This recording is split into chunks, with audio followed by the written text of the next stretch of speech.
Uh-uh. And besides, remember what she said about turmeric? Oh And my goodness. Royal sent me one that's really good, that's organic and everything. I'm getting that. That's And when that's I the start taking it, I'm gonna tell you I'm taking it. uh-huh. That's the one that my Man, husband's taking. I had to message Ma like, is she serious? Because I'm about to go off. And by the way, remember when she was talking about almonds or hybrids? Almonds are mentioned 7 times in the Bible. Lord. The almonds were what our people ate when they were out in the wilderness. Mm-hmm. Now, if almonds were bad, the Most High sure would not have let us eat that stuff, our forefathers. That's true. That's true. That's true. But And then like when I was talking about the detox, uh-huh. Linus, I Mm-hmm. had Linus to take the tea, the detox. It's Me nothing and my wrong. mother took it. Yeah, Oh my yeah. They Lord, Jesus Christ. Lisa already know. Woo. No, but Lord, I thought I was the gonna have to call the turmeric I ambulance. actually got from you, True Royal. You were talking about it last year, and Mm-hmm. I decided to look up what it does, and it said it was good for allergies. Mm-hmm. And I said, Don't you well, take that shit. try Make sure it. you have 911 on speed dial. I swear I thought my toilet was gonna fucking file a lawsuit. That shit was wrong. Dead wrong. No, actually, it wasn't bad. I had it, and I mixed in a little bit of pepper with it, and I just put like a Girl. little scoop of it in my green tea. But I tell you what, Lioness, it cut all of my allergies in half. Girl, I had shit coming out of my ribs. I thought my ribs broke. No, wait a minute. I'm Y'all like, what talking kind? about I was two holding different on. things. I She was talking about holding the on to the ISO tea. toilet. She talking about the ISO tea. Oh, Oh nice my and keep. God. Okay, yeah, yeah. Yeah, My yeah. mother was in the bathroom. She was screaming help. I was screaming help. We It couldn't help wasn't each that other. bad. It wasn't Oh that my bad. God. Yes, But it was. That shit no, came out of your ribs. I was like, oh everybody need a no. detox cleaning, girl. My Well, daughter, she Everybody. was like, Mommy, am I ever gonna stop shitting? Mommy, I can't stop shitting. Well, Queen, I have the tea. I haven't taken it yet. I'm working from home pretty much all the time now. So Girl, make sure you have your groceries. Make sure you don't go yeah, out. I have to wait until I come back because I'm going to France. It's not No, harsh. it's And not a diarrhea, but that you no, like but when you need to go, you need to go. no, this Okay. is vulgar, but let me tell you how this shit come out. You know how like that shit it don't break and it go round and around in the toilet? That shit went like 20 tell you about that. 20 feet. I had to keep clogging. I had to keep oh my God. Oh my God. It was the most disgusting Well, thing you I've know ever what? seen in my I life. got something really funny to tell you about that line. As my nephew, I was babysitting him. And this is back when I was still having my menstrual cycle. I was having cramps like you wouldn't believe. And I was laying on the sofa and I had to babysit him. So Mm. he was in that potty training stage. Lord.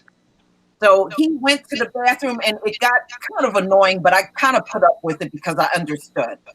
Every time he went to the bathroom, he wanted me to come and see. So I was like, Oh. so he went and he's like, Auntie Lisa, come and see. I said, okay. So he's pulling my arm and everything into the bathroom. I look down in that toilet. Now, mind you, this is a 2-year-old. He's not even that big. He's small, right? I looked down in that toilet. That damn thing looked like it wrapped around twice. Oh my God. I was like, oh my God, you did that? It was just one whole piece, just wrapped around. Wow, poor. Yes, Wow. yes, Like, you that. did that? Oh my God, that osmote. I don't know what the hell that shit is called. It wrapped around my toilet like 7 times, and that was just the first time. I was like, "What the fuck is that?" And then like when you're all clear, your body feels so weird and weak. Your body feels Yeah, good. My mom was I like, told "What the fuck is she trying to kill us? What is she her, doing?" her, I told her, Lioness, I took it like 2 hours before I went to bed. I said, this is perfect at night. I'll get to relax and sleep. So I had the tea. Yeah, I'm gonna have to time this. I'm gonna have to time this right. I'm gonna have to do it. It's not as bad as they making it sound. Right. Like, I'm gonna have to time it right. Now wait, y'all. So I took the tea, and she was right. True Royal was right. It has a pleasant taste. And I was like, oh, this is so nice to end my day with, right? I went to sleep. 2 hours later, my eyes popped open and I sprung out of that. From that point on, I was up all night in and out of the bathroom. I got a workout just running back and forth. Oh my God. Yeah. Oh my God. Oh my God. Okay, I'm gonna have to do this on a Friday night and to do it on a weekend when I'm not going anywhere. And make sure you have a plunger that works because you will be plunging out that toilet. Are you kidding me? I went so damn much, my damn bowel movement turned to just liquid. No, my ass was raw. Wait a minute. You got the parasites out of your system. It was Yes. clear liquid. I was like, okay, I have nothing left. I have nothing. Yes, I got was everything. I was shitting piss. I'm like, what the hell is this? Oh my Lord, y'all making it sound horrible. Oh my I never God. ran so much before in my life. I can't remember the last time I was It ain't running. nothing, you know what? It ain't nothing living in you. I know that. Oh my God. My poor well, baby. yeah. Now, She see, was that's like, why I haven't Mommy. used it yet. I gotta time it. My poor baby was like, Mommy, am I ever gonna stop shitting? Please let me stop shit. Like Brenda, all my I can say asshole was raw. I had to put something in my asshole. It was so raw. Brenda, all I can say is I hope you're on. If you're in an apartment, I hope you're on the first floor because your neighbors are gonna be screaming if you're on the Girl. you on that Olympic to the bathroom. Oof. No, I'm in a flat. There's a flat downstairs, but the toilet is very close to my bedroom. So, I don't have far to run. Okay. So, I'm telling you, I start doing an Olympic sprint to the bathroom. And that shit, it's not even liquid. That shit is a full form. I'm like, what the hell? Because you remember I was saying, my stomach. I was trying to educate you. I was saying that it gets the sludge out of your upper intestines, and that's sludge. And when I had my husband on, and he talked shit. After I went to Royal, after I went for 2 days, my stomach was sore. Yes, that shit was sore. I was laying in a fetal position for like 2 days. It'll make your stomach go flat. I know that. Well, I'll wait till I come back after my trip. Wait till a Friday. Make sure I have nothing to do Saturday and Sunday. Make sure I got all my groceries done. But it's not. You don't write real bad. It's not unpleasant in anything. Yeah, but you just when you gotta go, you gotta go. Yeah. I send you the video. So see, when you see the video, and I'm sending links right now, you'll see the process, and then you'll be thinking, remember it when you're running and it's irritating. You remember it's coming out of you. It's coming out of you. It come out of you. All that running that you be doing. Yeah, something needs to come out. Yeah, and my mother shitted so much she had hemorrhoids. She was like, "Oh hell no!" But she lost the weight. I have had food poisoning where you feel like you're gonna shit forever. You feel like you're gonna shit until you die. I mean, seriously. I remember I got food poisoning when I was in welding school. Lord, I was sick. Oh, I got it from, you know what, y'all? I got it from eating shrimp. And after I had that food poisoning, I never touched another shrimp again. And this is before I even knew, I wasn't even in the truth then. Yeah, I had already given it up. I think the Most High just gave me a lesson that I would never forget, and I sure never forgot that either. Yeah, that stuff was awful. Yeah, I mean, I've had food poisoning twice, and both times it came from seafood. Yeah. Every time I feel like I have food poisoning, I hurry up and take a laxative so all that shit can just come out. Yeah, you want the poison out of you. Yeah. I know some stuff in here and said, boy, what they talking about? Some shit. Yeah, I know. We're on something. We're not even going to be on this subject matter, but everybody in the chat, welcome. If you're doing Passover, happy Passover. You know, some people wait until the second one in April and do that one, and that's fine. The Most High ain't going to be mad at you if you didn't do it today.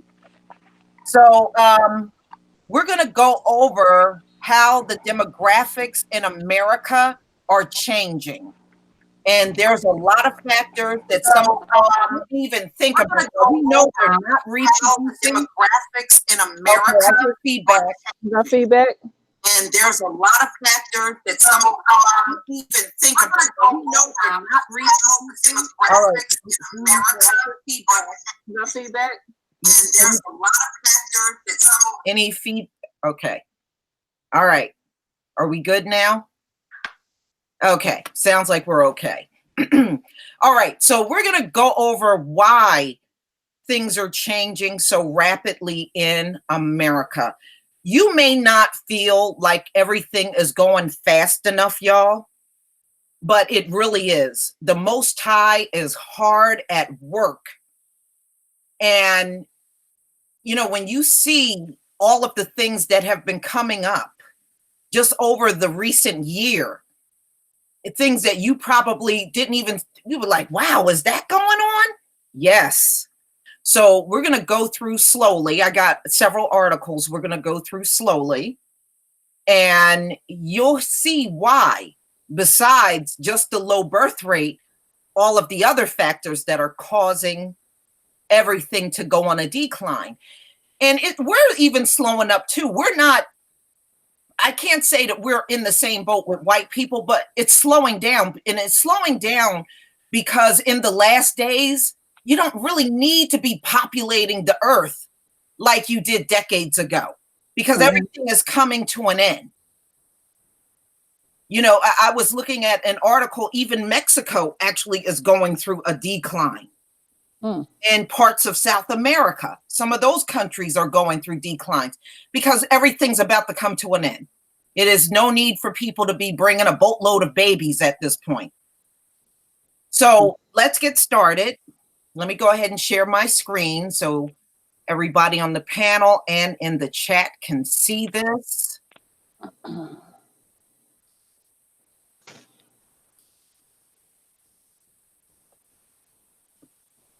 Okay. All right, y'all. Can everybody see my screen? Give me a 1. If you're in the chat, give me a 1. Let me know you can see the screen. Yay, there's 1. There's 1. There's 2. All right, let's get started, y'all.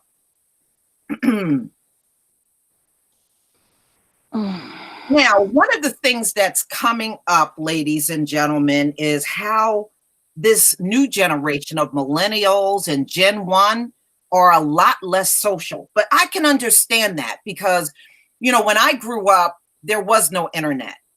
Okay, I remember life before the internet. And we had no choice but to be social if we wanted to interact with each other. Now that you have the internet, you don't really have to be face to face so much to be social. And these generations, the more recent ones, are less sociable face to face. They tend to want to do everything online and by text messaging. And because of this, it is taking a toll on relationship. Damn, if this woman don't look like Melania. Don't she? Yep. Yeah. So things are changing, and you can tell this is a very different generation because now they're saying the millennials are not even buying homes like we did back in the day. They are waiting much later to date and marry. Some of them are like, I don't even want to date nobody. I just want to work on my career. We weren't like that. We had our career. We were just balancing everything at once, right? We had a career. We were married or we were dating someone. And we were just doing everything all at once. They tend to focus on not having babies, spending more time on their career. And when they reach their 30s, then they start thinking about getting married. But the problem is when those women, especially white women, when they start pushing 30 and getting close to 40, they're lessening their chances to have babies. You know, so it's not quite as easy for them. So now they're just saying that this group, their social skills are really bad. Yeah, because you know, Lisa, when they go on a date, because I've observed it, they'll be looking at the cell phone. Yeah. You know, you're on a date and y'all both on the cell phone. I say, well, how do they get to know each other? Right. Yeah. Are they texting each other back and forth on the date? Yeah, they're sending naked pictures of each other back and Lord forth. have mercy. Yeah, right. That's a whole different thing right there. Yeah. I had to have my son teach me that one. I was like, wow. That's what they do and stuff. And then my son and I, we were talking about how, you know, they heavily use all of these date rape drugs and stuff. I said, Mom, did they do that back when you were growing up? I said, no, actually, son, we wanted to have sex. No, we were great. We didn't need to drug each other up for that. No, not at all. That's so true. Yeah, we didn't need no drugs for that. No damn drugs for that. No. You walk in the room and you look over there. I remember Brenda, because I know Lioness is still, she's the youngster on the panel. But she's the baby. Brenda, True Royal, you remember them parties down in the basement and we turned the lights out with the red light on, and then when the adults came, we quickly turned them back on. We was doing the same thing. You know what I was thinking about yesterday? I was thinking about the games that we would play as children. Yes. And I remember one of the games we used to play called Hide and Go Get It. I remember that game.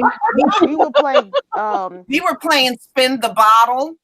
Catch a girl, get a girl. Yeah. We would play the house. Somebody had to be the wife, the husband. Oh Lord. Yeah. My only problem is, why do they keep putting these titles here like Americans are being less social? But we understand that Esau, it's not that he's not being social, it's just that he prefers little boys. Right. But you know what? You know, we used to play that husband and wife stuff too. Brenda and True, I had about 10 husbands when I was a kid. Oh Lord, Lisa. I had about 10 husbands. Ooh, I had my fair share of too, Lord. Yeah, I remember going to some of them parties when I was in college. And you know, we this is okay. We were in the Black Student Union, and you know, we'd have our little social parties on the weekends and stuff, and somebody would put on Teddy Pendergrass, Turn Off the Lights.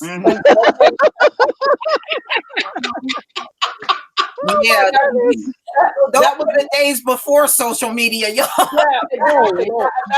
That was the signal. Turn off the lights. Oh my goodness. Those were the days you actually had to write notes and hope that the teacher didn't grab it. Exactly. Oh Lord. Yeah. I know my poor cousin. We had her as the lookout person.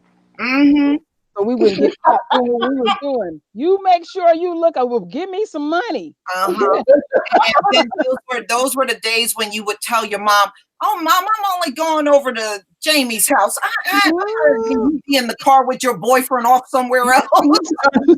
Yep, I remember that day. I used to crawl out the window. I ain't gonna lie. I was crawling out that fucking window. No, I didn't crawl out the window because number one, my bedroom was on the second floor.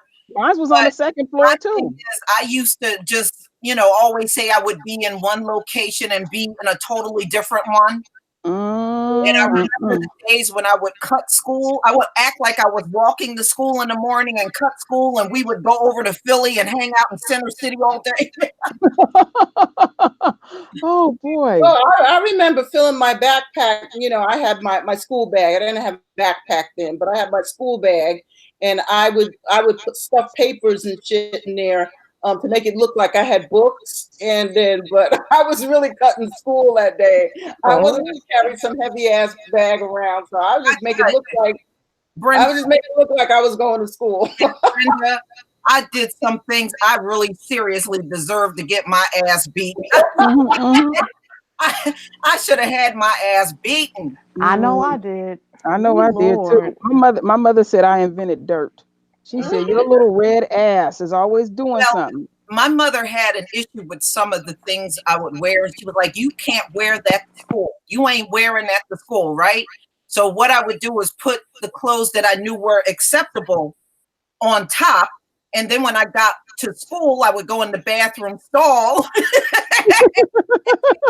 and have on the outfit she didn't want me to wear. To Transform. Oh my goodness. I remember Yeah. a lot of sisters doing that one. Yeah.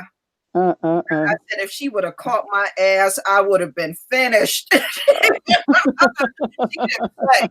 If she would have caught me out the way I was at some time, boy, I would have had my ass lit up. Yep. Lord. Yeah. So yeah.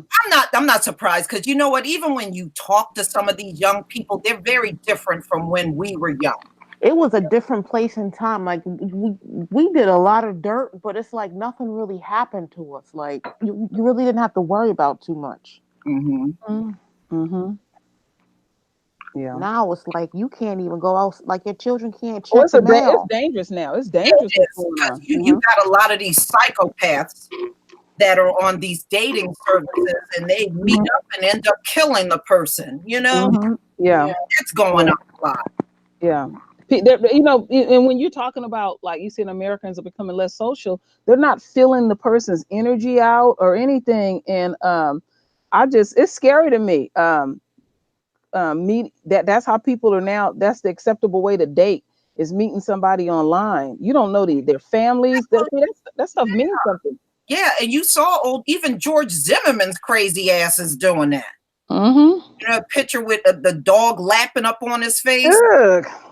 Yeah, I'm trying to get a date on dating services. I was like, ugh. Ooh, you know, it's funny. I was having dinner with some friends. We went because I sing, of course. But anyway, we went to a pub afterwards. Over here, this is what you do. We go have drinks, and there was a table across from us, and there was this guy and this woman talking. And my friend, he came back over to the table. He went to the bathroom, came back, and he was laughing. And I said, "What are you laughing about?" He said, "I just heard the guy say to the girl, 'Can you please talk to me using words?'" Wow. That's sad. Yeah, that is sad. I don't know what this chick was doing. Was she grunting or what? But you know, it was like no words. You don't even see people hold hands. You'll see a couple together, and they are looking at their cell phones. They're I can make a sandwich too. Can you put that sandwich up in the refrigerator? You can even see them doing that in the movie theater too. They're so connected to that cell phone. In the bag. Yeah. Like now here's the next one, y'all. Here's the next one. More American. Got to be because I know I dropped. Put yourself on mute. Okay. Now here's the next one. More Americans living without partners, especially young adults. Wow. So you remember back in the day when everybody was living together. Oh, we're not sure if we want to get married. We're going to live together first. Well, less and less of these young people are doing that now. Wow. That's news to me. And, you know, they said many of them are doing it for financial reasons. You know, they want to have the roof over their head, but they don't really want to support anybody other than themselves. So this is trending very high among those that are under 35.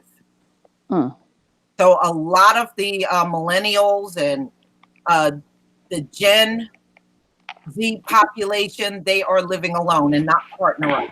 So 61% of the people that are 35 and under are unpartnered. Damn.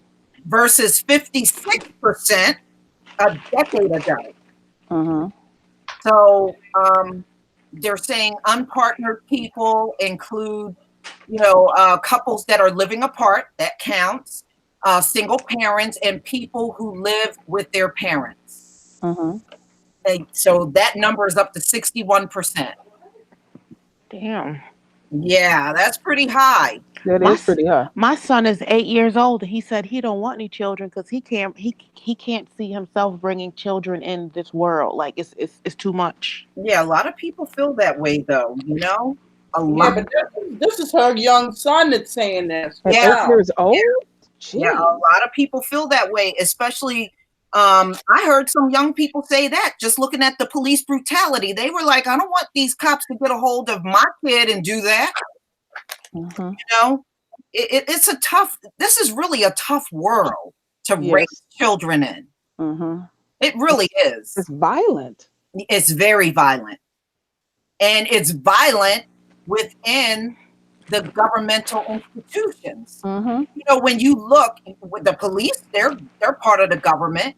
And then you see the FBI, the CIA, you see a lot of these government workers getting into altercations, and you don't want nothing to do with it. Well, every day we look in the media, is some cop that got arrested now. They Yeah. getting they still I they was actually looking at the history of like police officers, Mhm. and there's so many like the highest, like the chiefs are getting all arrested. Yes. Mhm. Mhm. They're even wiping out whole police stations. Right. Mhm. I read some articles like that too. I'm like, damn. Yep. Mhm. Now, this is also saying that people that are living in poverty now are twice as unlikely to have a partner. Damn. So the more poor they are, the less likely they will have a partner. Mm. So you look at all of this; these all play factors in why the birth rate is on a decline. Mhm. Mhm. All right, why American men are getting less marriageable. At one point in time, believe it or not, American men were very much sought after, even by foreign women. But they said that's even less now. People are not seeking American. Well, definitely not that one in that picture. Good Lord. Lord. Look at all that. Oh Lord. All that hair. Yeah. Ooh, Hairy. Oh. no. Okay, go. I'm sorry. That's okay. So it said, seems the number of complaints from your female friends about not being able to find a man is growing.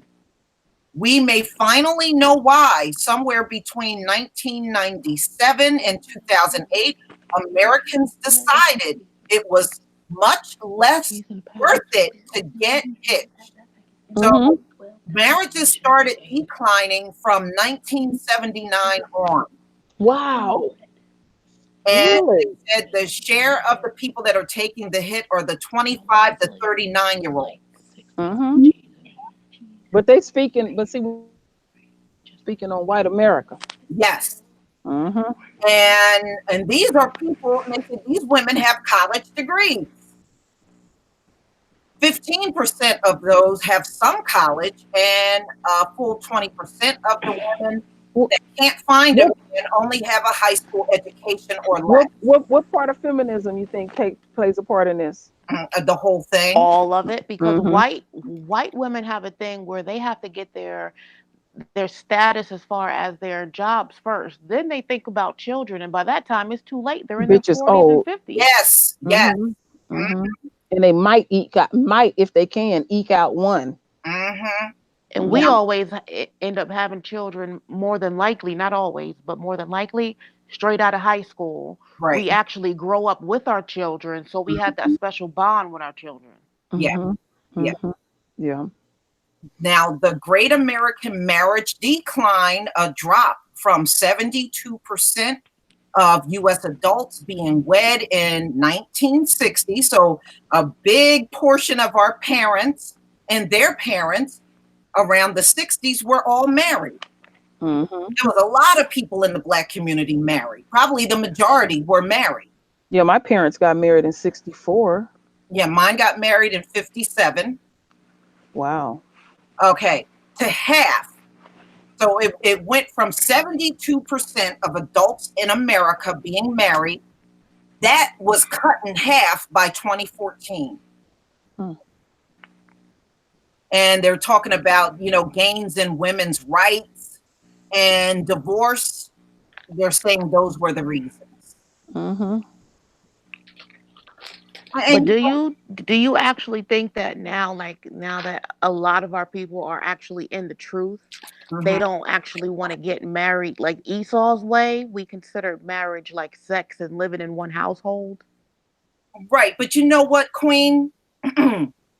Once this is all over and we go into the kingdom, none of the marriages that exist today are going to count because none of us got married, as Hebrews. Right. We got married at under Esau's way of getting married. So technically, we're all in concubine marriages. That's what But everybody is in. Not but unless you had an actual Hebrew wedding ceremony, you're in a concubine marriage. but then we also got to go back further too and remember why Esau started getting married, because he recognized that the black man seen the value of his woman and he would marry her. And Mm-hmm. then even once slavery was over with, that's you can see numerous those old newspapers where they would put in that made the announcement that they got married and stuff. But that was at first the white man wasn't marrying a white woman like that. He didn't even want her. And Mm-mm. all you got to do is look at their art. When you go and look at Roman art and Greek art, it's very homosexual. Mm-hmm. Oh yeah, They were definitely. into same sex stuff very much. The Romans and all of them. Mm-hmm. They would own. It was like I when mean, they would what I was reading, Lisa, was that during that era, they were deep into their homosexuality, and they did have wives, and that was they were just duty bound to go and have a child with them, but they really didn't want to be with them women. oh yeah, they used to beat the hell out of them women. Go if you look at Roman history. Oh my God, they beat the living hell out of them women. Mm-hmm. Oh Well, yeah. I remember when I went to Italy and Pompeii, they had a room that was painted. They think it was a brothel originally because it had all of these X-rated pictures, paintings on the wall. Yeah, People, I mean, men doing men, women doing women, right. goats, sheep, whatever the hell, Damn. And Yeah, they used to just rape women out in public like it was nothing back then. yeah, What? Yeah, they used yeah. to rape women like it was nothing, and they would rape boys too. They would just rape and do all that stuff out in the open Mm-hmm. back during Yeah, Roman times. And yeah, there's no difference now, really. Yeah, we damn near there. Mm-hmm. well, the thing is, they were more out in the open with it, but they still just do. As each, like you said, Royal Queen, this is the age of discovery, or however you put it. Exposure. Mm-hmm. Exposure. These people getting exposed every single day now. I mean, I I know Lisa was telling me the other day it was a couple that was out in the open having sex right in front of their children.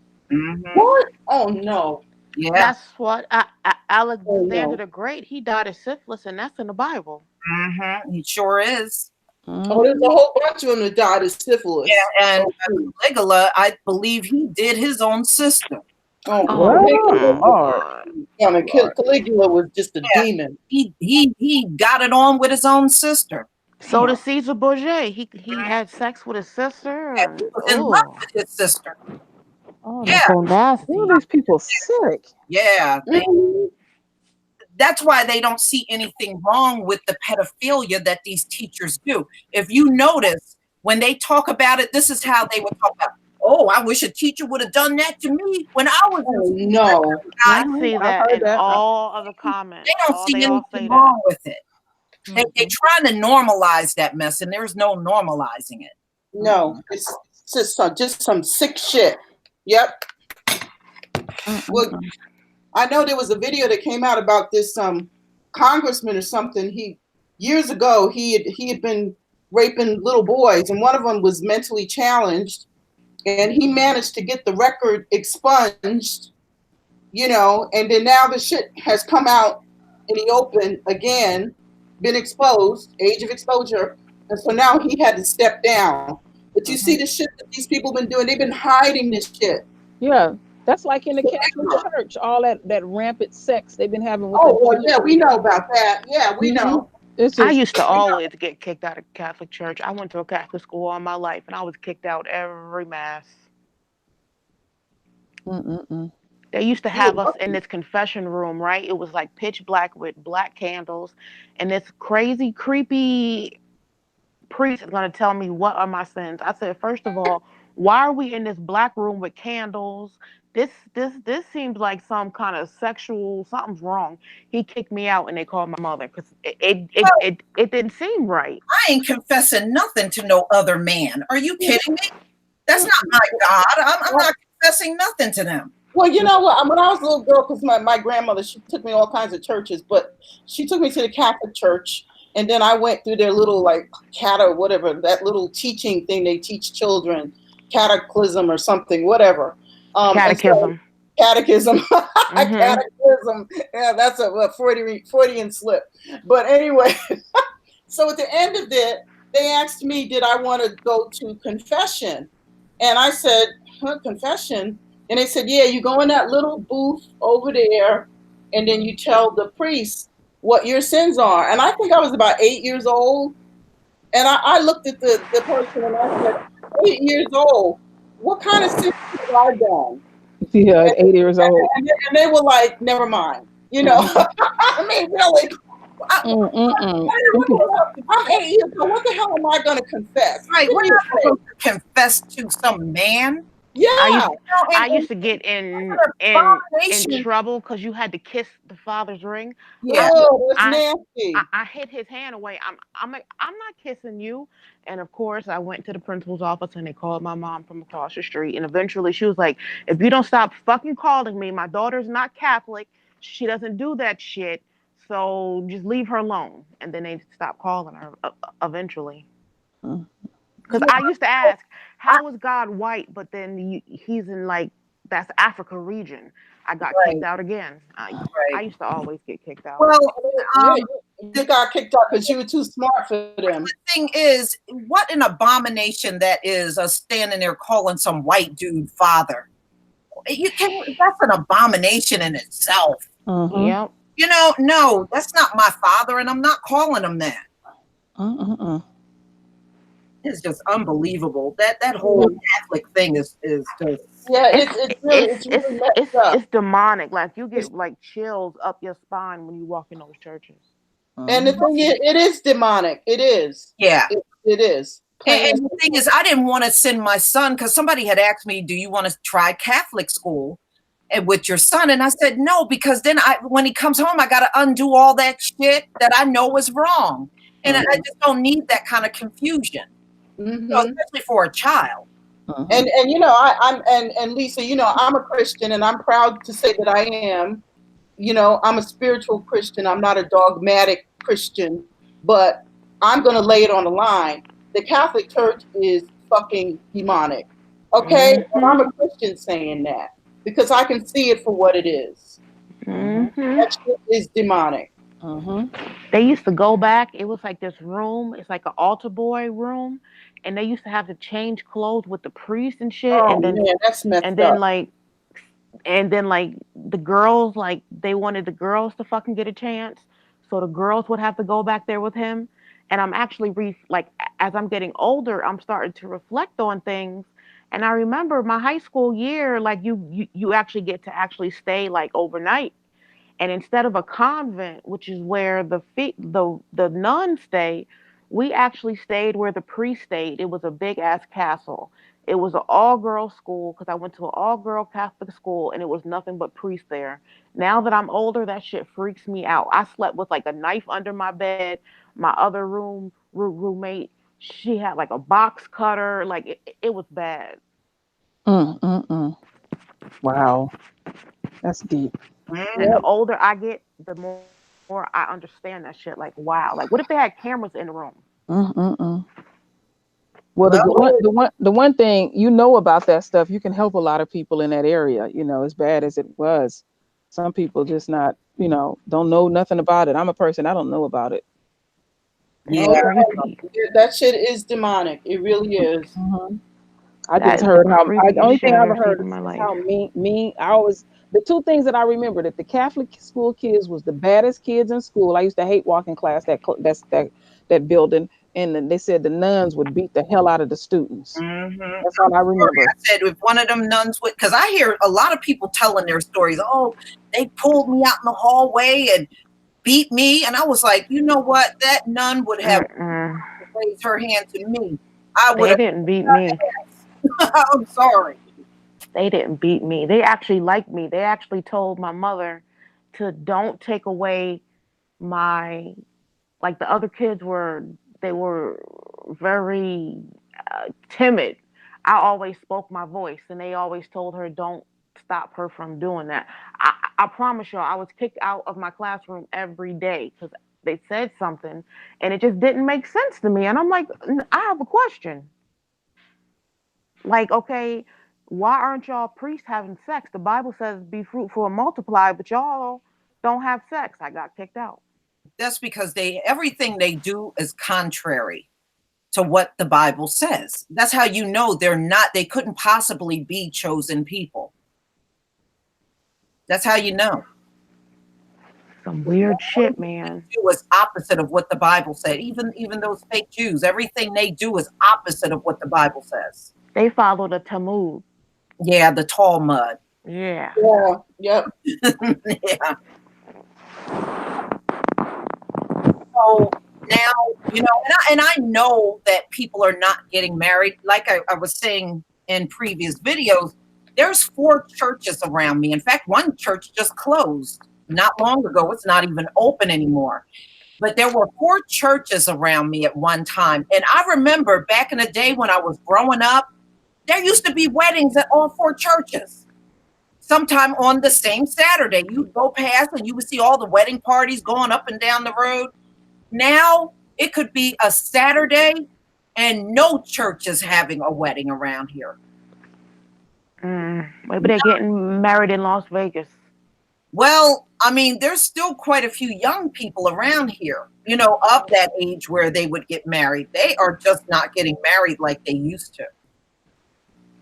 Wow. It's crazy. Really different. It's really different from, even back when I got married, it was still a lot of weddings going on the weekends. You would even see some wedding parties on Sunday.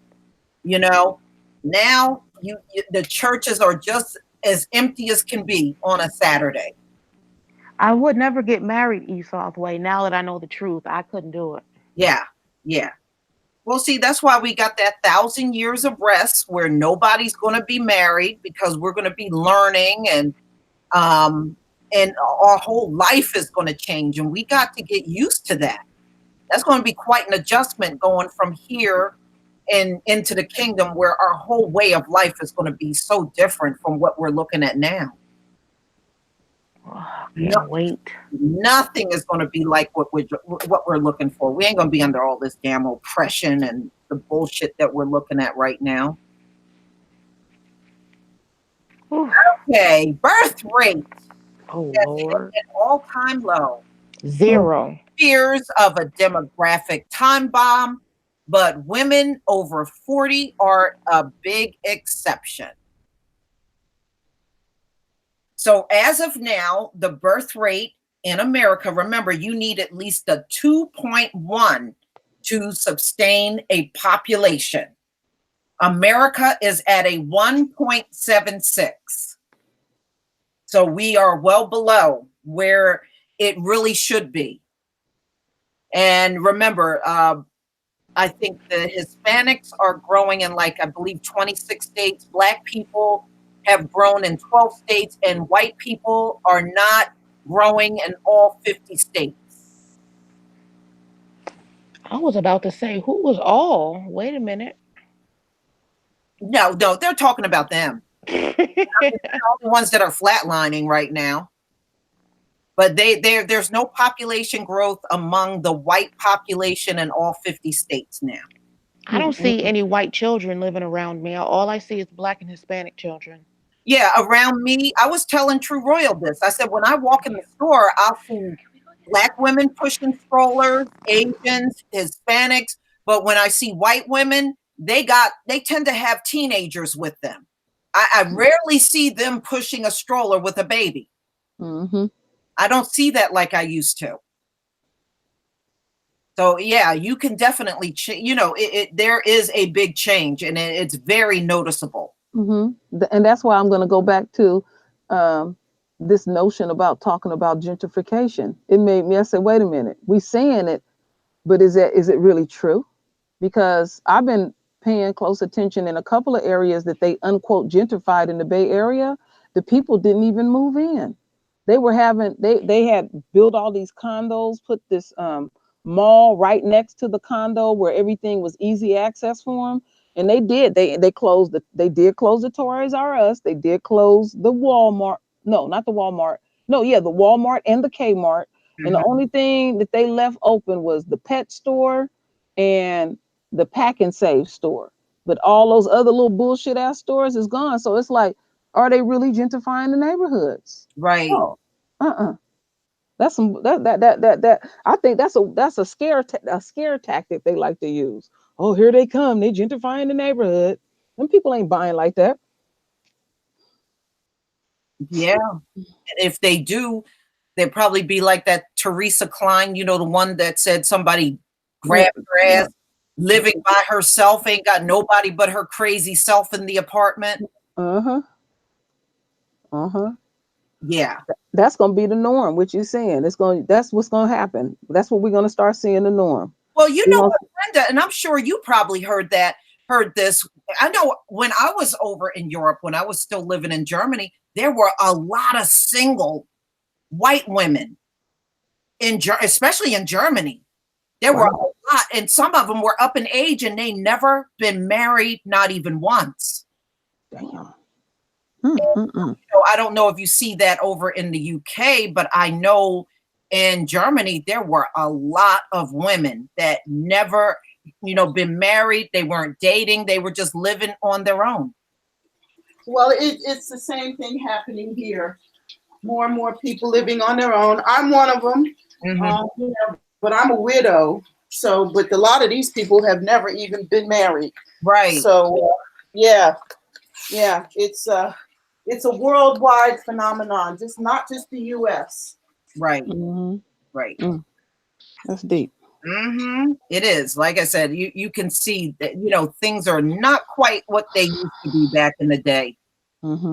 Now, America.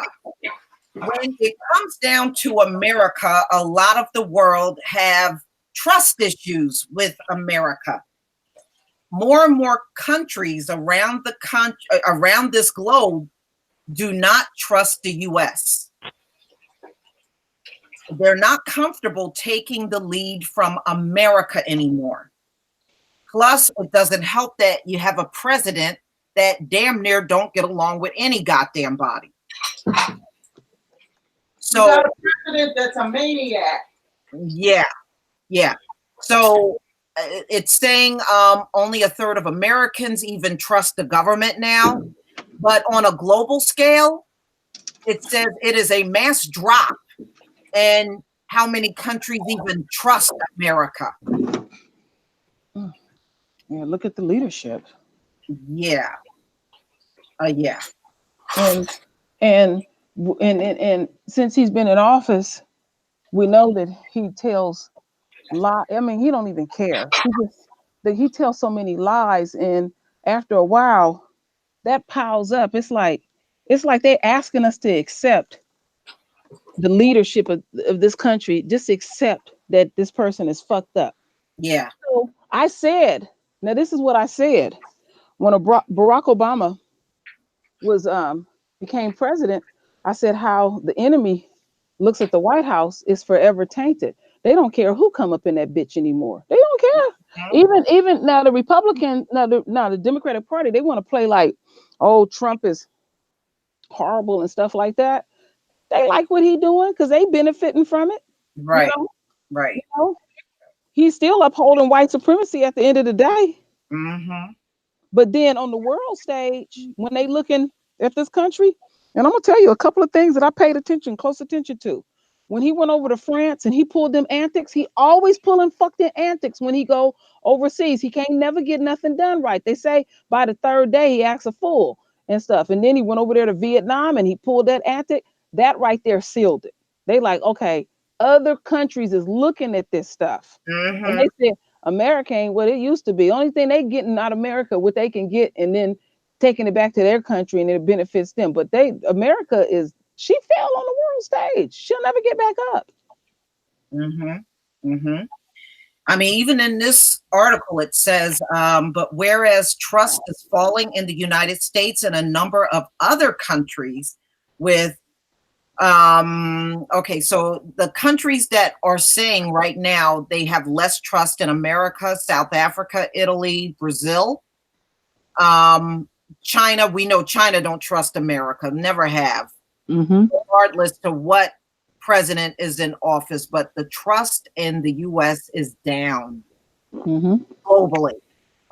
And they're saying, you know, in a way, this could be a major problem if anything happens in the world, especially if America's involved. You know, I mean, it's even prophesized that, you know, when the Third World War happens, there's not going to be too many allies with America other than Israel. Sure isn't. Because people have to realize the so-called allies that they have with them now, when they, you know, when they ask to have them support them, the first thing they ask is for some money. Right. Pay me. Pay me. And then I'll get out there and maybe I'll half-ass fight for you. But Trump lied. He lied on them people. Said that they wanted all the sanctions taken away. And see, he gets away with his lies over there. But then, you know, certain things that you do in different countries, they real big on tradition and all of that. And he really messed up. Yes, he did. He's not going to bounce back from leaving that meeting over Michael Cohen testifying, and he had to get the hell out of there and come back instead of taking care of what he needed to, which he should have done. I mean, you flew all the way to Vietnam just to come back empty-handed. You should have stayed there and worked until that deal was final. You couldn't get one simple. You know, I have to say, everyone knew there wasn't going to be no deal. There was going to be no deal. You know, Kim Jong-un is not going to agree to unarm himself. That ain't going to work. No. But see, that was to take down some of their facilities, not all of them. But yeah, you know what? I wouldn't agree to that shit either. Yeah. And you know what, Brenda? He won't even talk to Trump now. They're so upset about what happened in Vietnam that North Korea won't even talk to Trump now. But you know what? North Korea, I really believe that Kim had no interest in de-arming anything.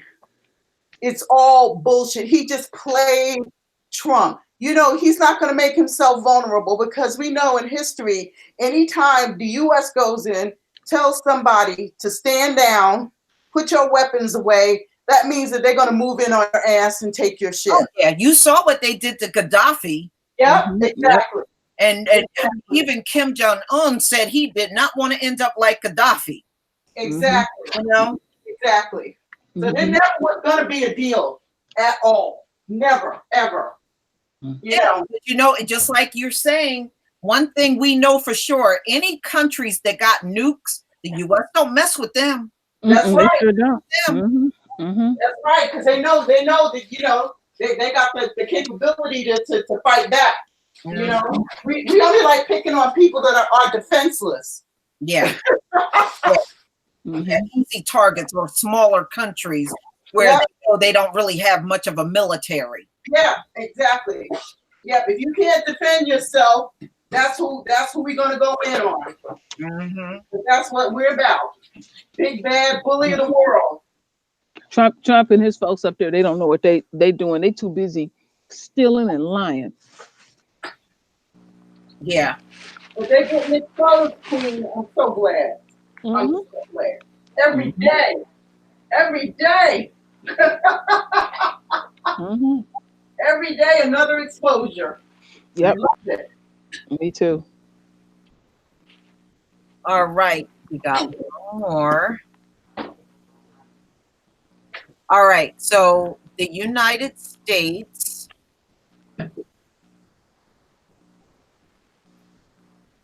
now they're saying since Trump took office, and I don't agree with what this article says, it's talking about human rights in America have gone backwards. And in my point is, when was human rights good in America? I don't recall it ever being good.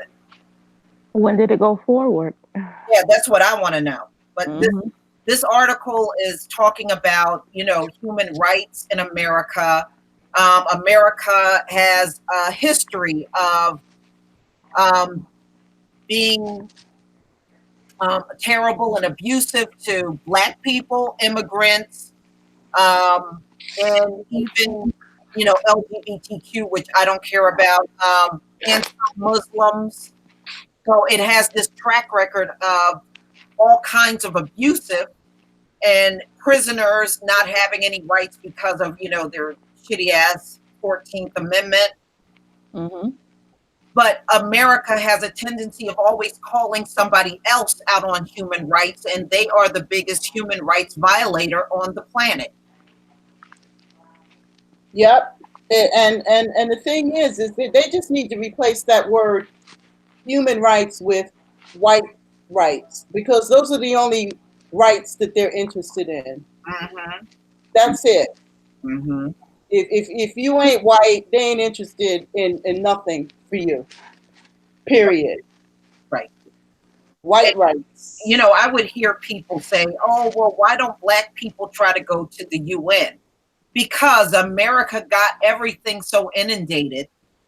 Even if we went to the UN, they're not going to go along with us because of all the threats they would get from the United States, the government. We don't even have a seat in the UN, so what good is that going to do? Yeah, the UN is not for us. No, we don't have no say there. That's why when I did go see Black Panther, that stupid ass movie ended up with them people going to goddamn UN. I said, what kind of shit is this? What? Right. Yeah, I remember that. What kind of shit is this? It was the black people that got all this goddamn power, and now then they're going to go to the UN. Get out of here with that shit. Yeah. I'm sorry. Yeah. And those are not our agencies. If it was an agency by us, one that we put together, that's one thing. But we didn't put none of those agencies together. That's why they don't work for us. That's right. That's right. It ain't for us. That's just like going to the slave master asking him if we can be free. Yeah. Exactly. Yeah.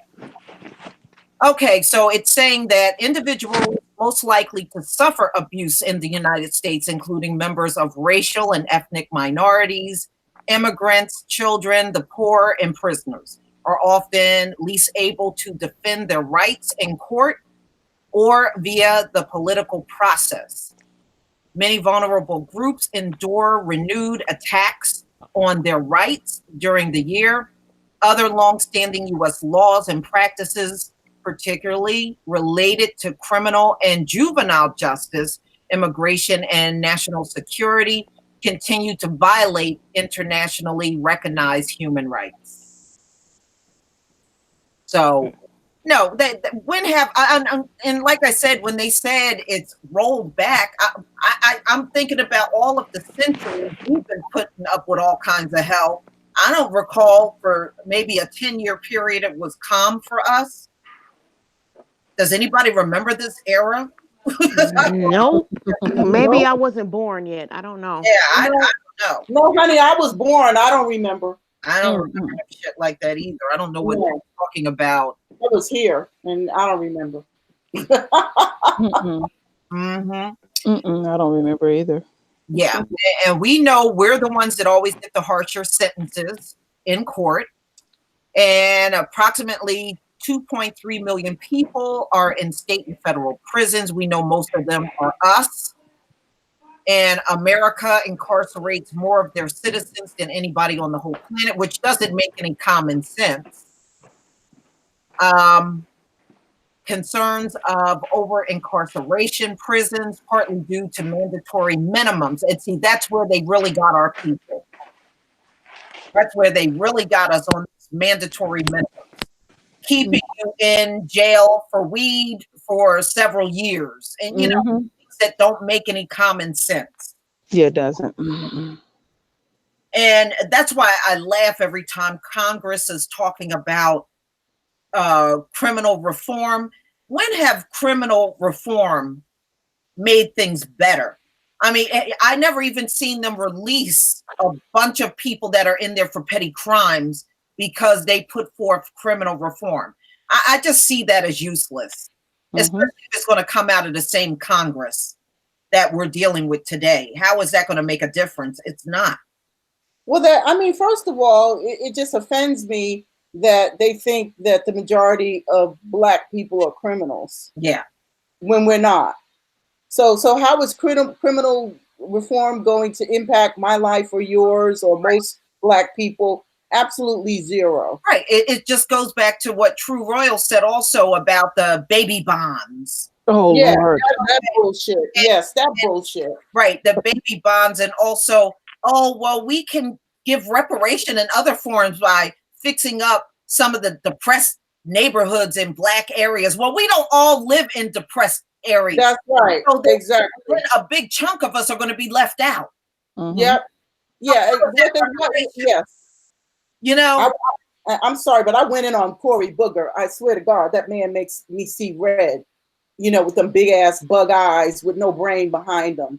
I mean, the shit that he says is absolutely goddamn ridiculous. And it's not a Black agenda. No, it's not at all. It's not. It's once again, it's throwing some plan. They keep playing program for everybody, and thinking that somehow it's going to trickle down to catch on to us. No, it never does. Even with Kimberly, let's not leave her out either. Or Karma Sutra. Her ass. She taught her. What she did. Her solution is to give school teachers a raise. Right. And some brother instantly said 90% of the teachers are white. Right. Right.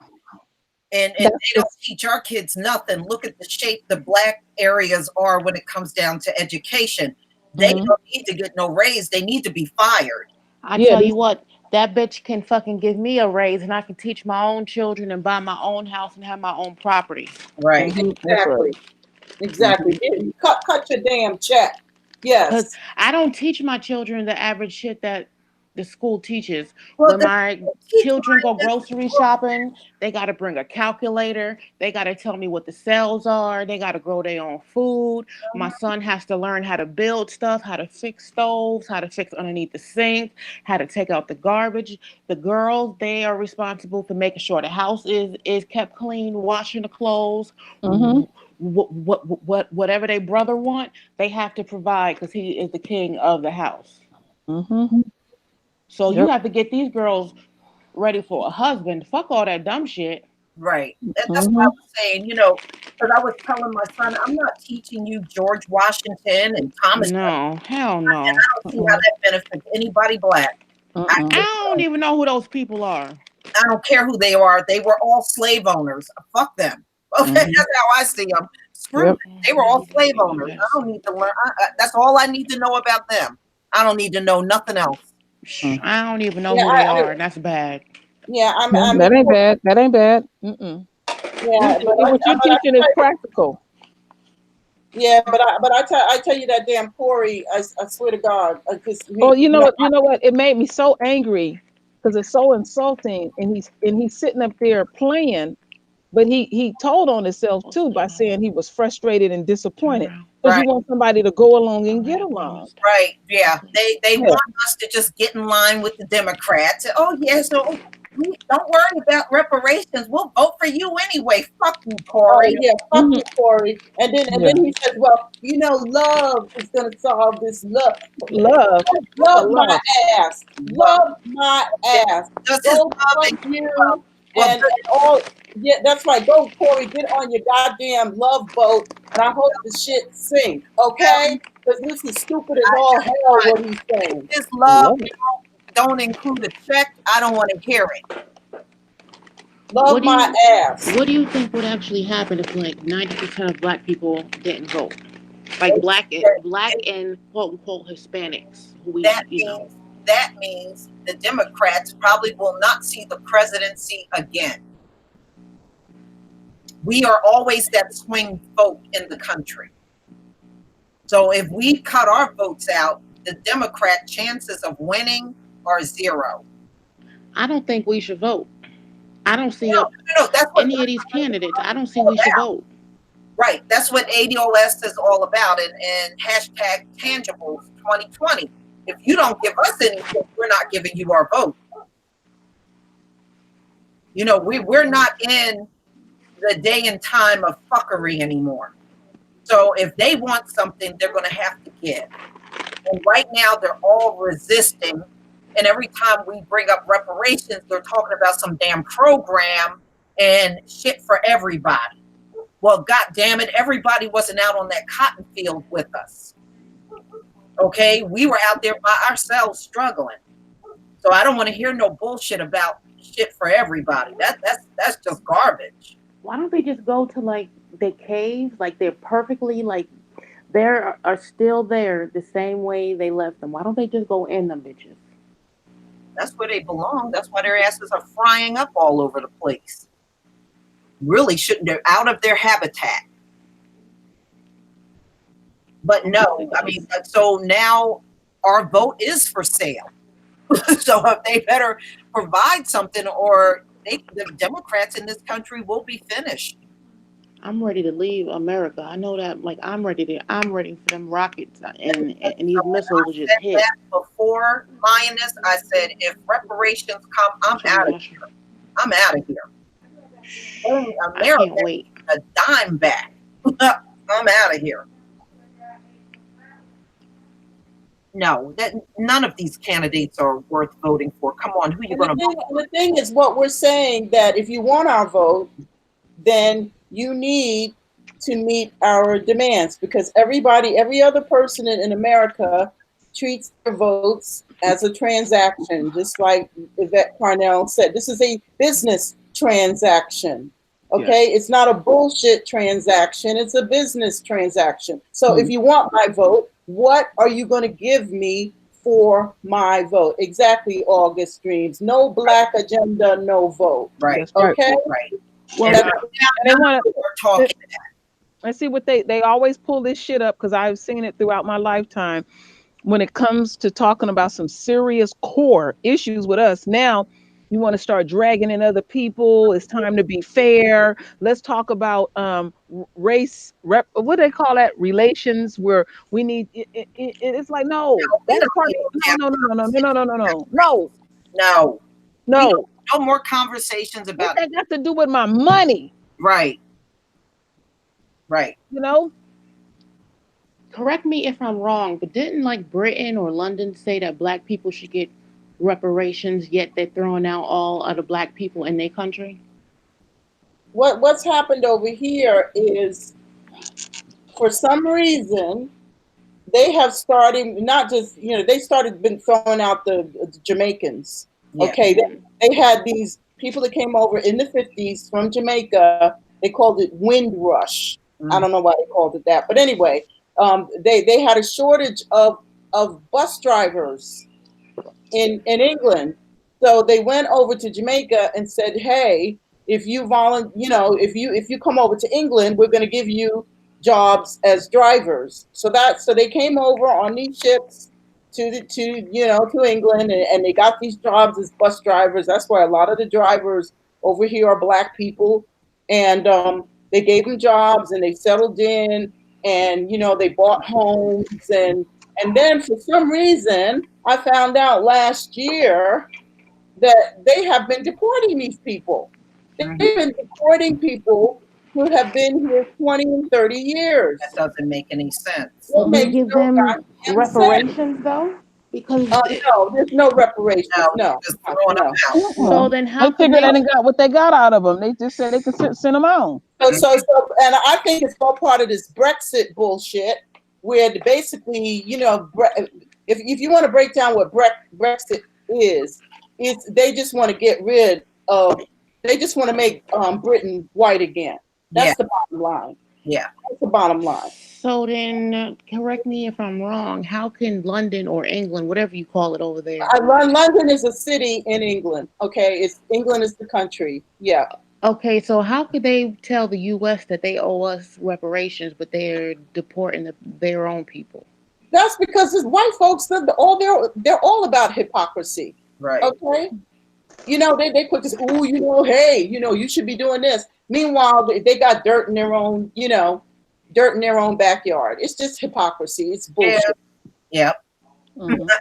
Yep. That's all it is. Yeah. They don't have a leg to stand on over here. They're just as complicit and guilty as white America. Right. The English benefited from slavery. Mm-hmm. Yeah. I mean, look, slavery provided the global economy that you're looking at today. Mm-hmm. Prior to slavery, they had no global economy. This is when you go and look up history, and when America was building wealth back during the time of chattel slavery, the only kind of economy they were talking about was slave economy. All you got to do is Google it. Slave economy, slave economy, slave economy, because that's where every dime of the money came from.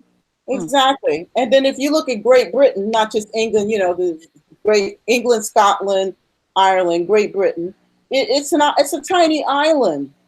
And basically what they did is they got on them ships, went over to America, went all over the damn world looking for people to do work for them so they could sit on their asses and become rich. That is it in a nutshell. Yep.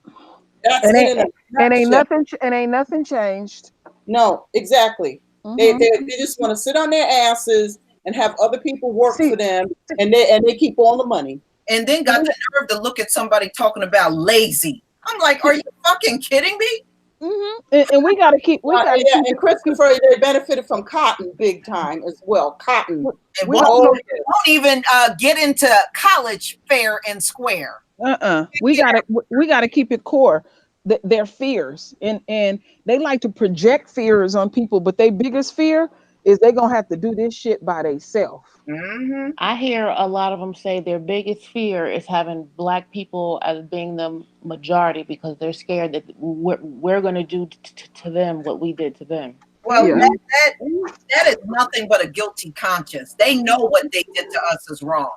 And I'm here to ease that conscience. Yeah, and Lioness, what they don't realize is they are the most bestial things on the planet, and they can't imagine that anybody else would be as nasty to another group of people as they've been. They think that if Black people in power, they're going to enslave us and lynch us and do this. Well, we might now, but that's not part of our nature. And even when they came to America and these other places that they colonized, and they came amongst Native people who treated them kindly. You notice that these motherfuckers never go anywhere without killing people. You ever notice that? They can't go nowhere without killing people. So that's why I always throw in, since we know their nature, we stay the fuck out of their way, and they have to feed their nature, and they're gonna feed on each other. Their nature is violent. And they try to act like they so non-violent. They get on my nerves with that shit. All they're doing is pretending. We know that ain't true. Their violence go back centuries and never stop. It's been nonstop. I seen a white boy in San Francisco once whoop the shit out of a white girl in the streets of San Francisco. I mean, this boy, he didn't care who was around. I'll never forget that. They make it make out like that's what we doing.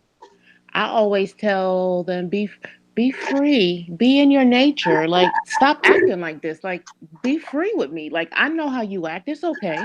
Mm-hmm. Mm-hmm. Yeah, And but the I do whole not thing is take about lives. Lyft or Uber. I do not get in a car with white people at all. Mm-hmm.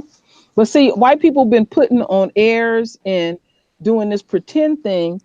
And now what we are seeing a lot of is them having these meltdowns and shit in the streets. And y'all might as well just brace yourself because we're gonna see more of it. Because the thing is, they're not allowed to do some of the things that they used to get away with.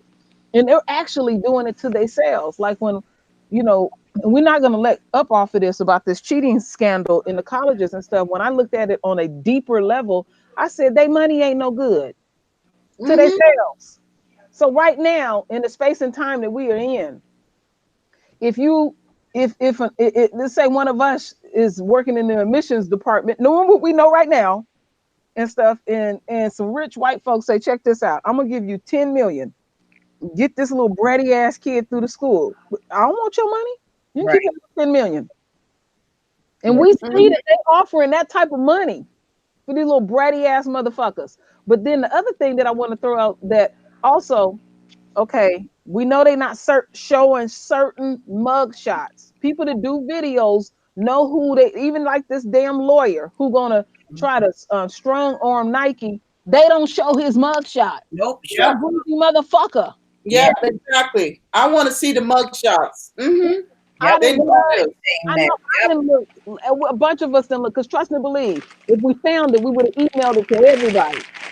Mm-mm. So they still covering for their ass. Mm-hmm. Mm-hmm. Yeah, Like we only we only get to see them when they've been through hair and makeup. You know. so, so the thing is, anytime you see Esau been fucked up, exploit it to the fullest because that's what they have done to us.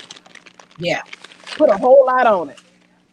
You know, that's Well, my well, attitude. yeah, that's why I've done multiple videos. I've done multiple videos on the subject matter, and I'm going to keep Uh-huh. it too. Yeah.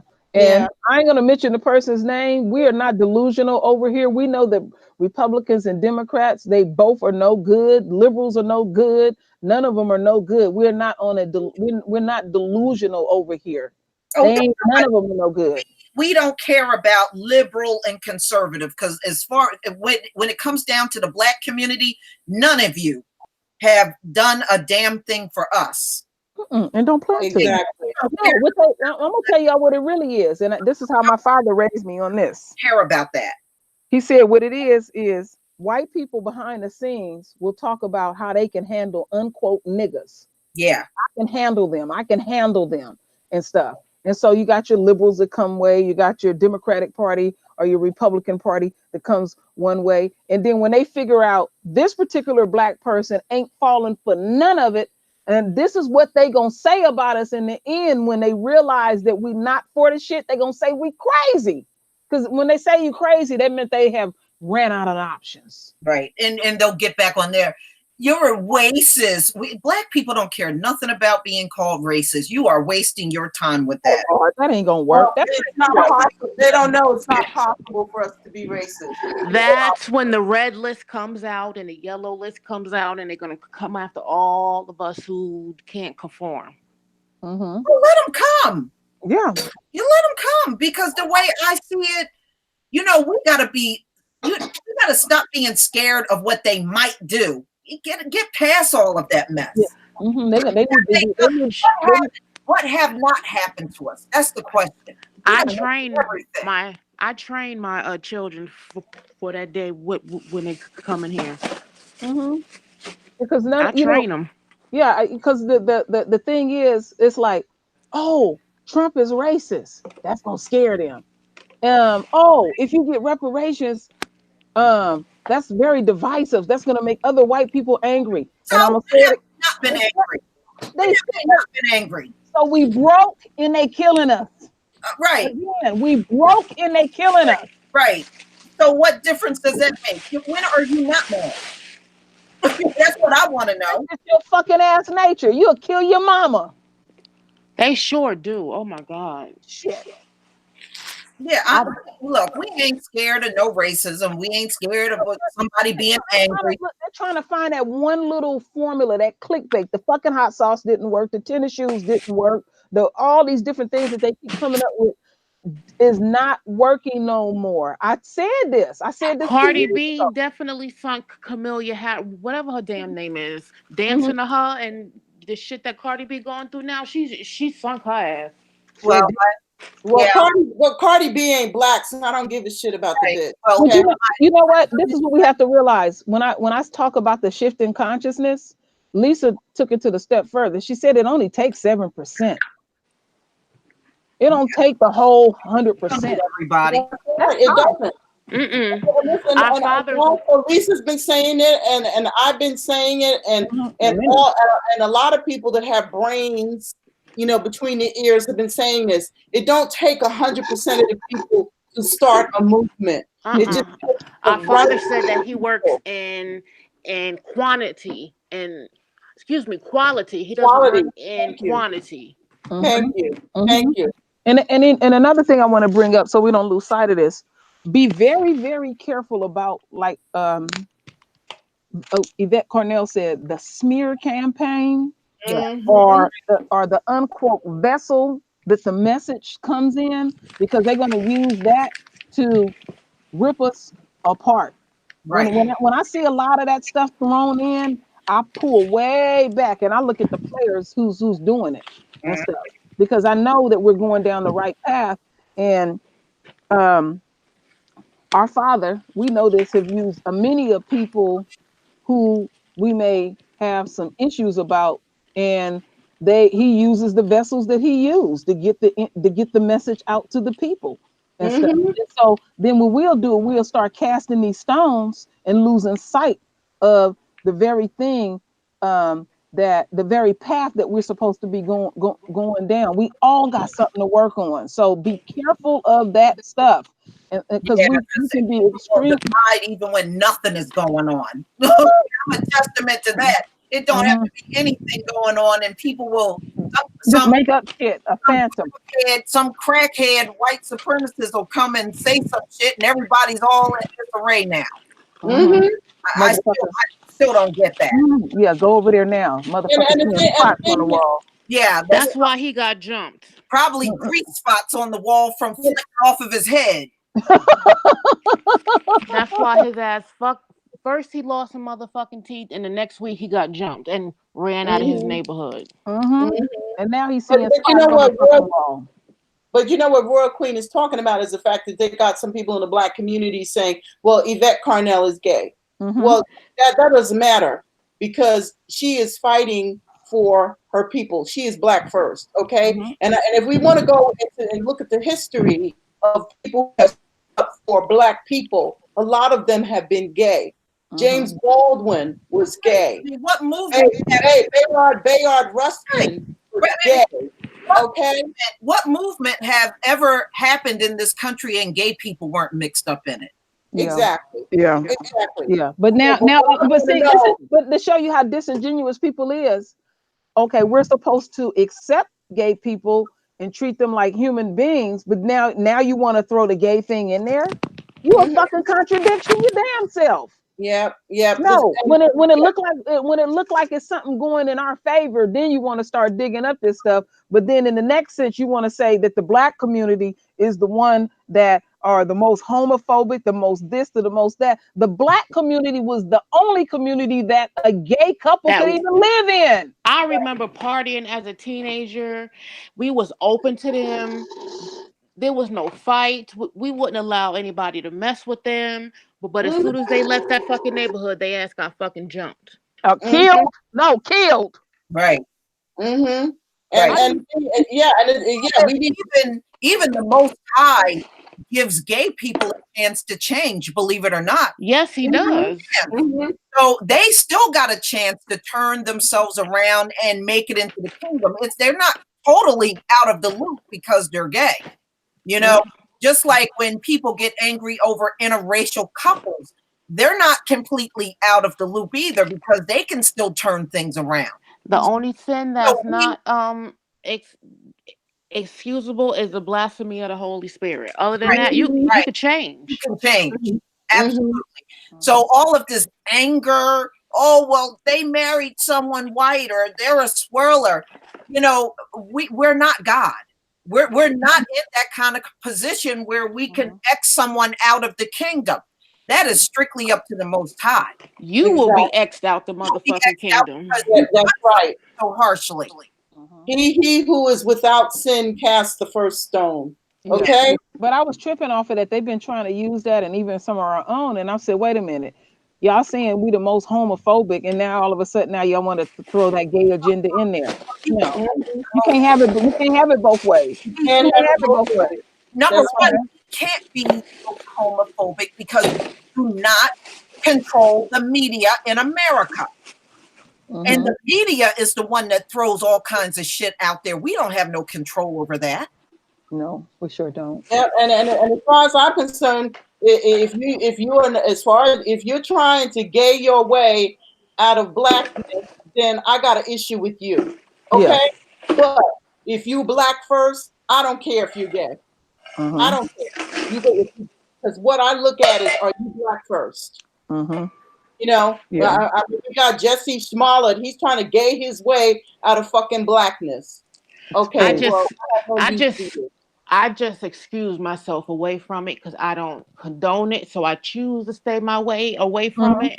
But I'm not gonna like shoo you away from me if you're that way. Right. But see, that's the right thing to do because look, I'm not gay. I don't live that lifestyle. I choose not to.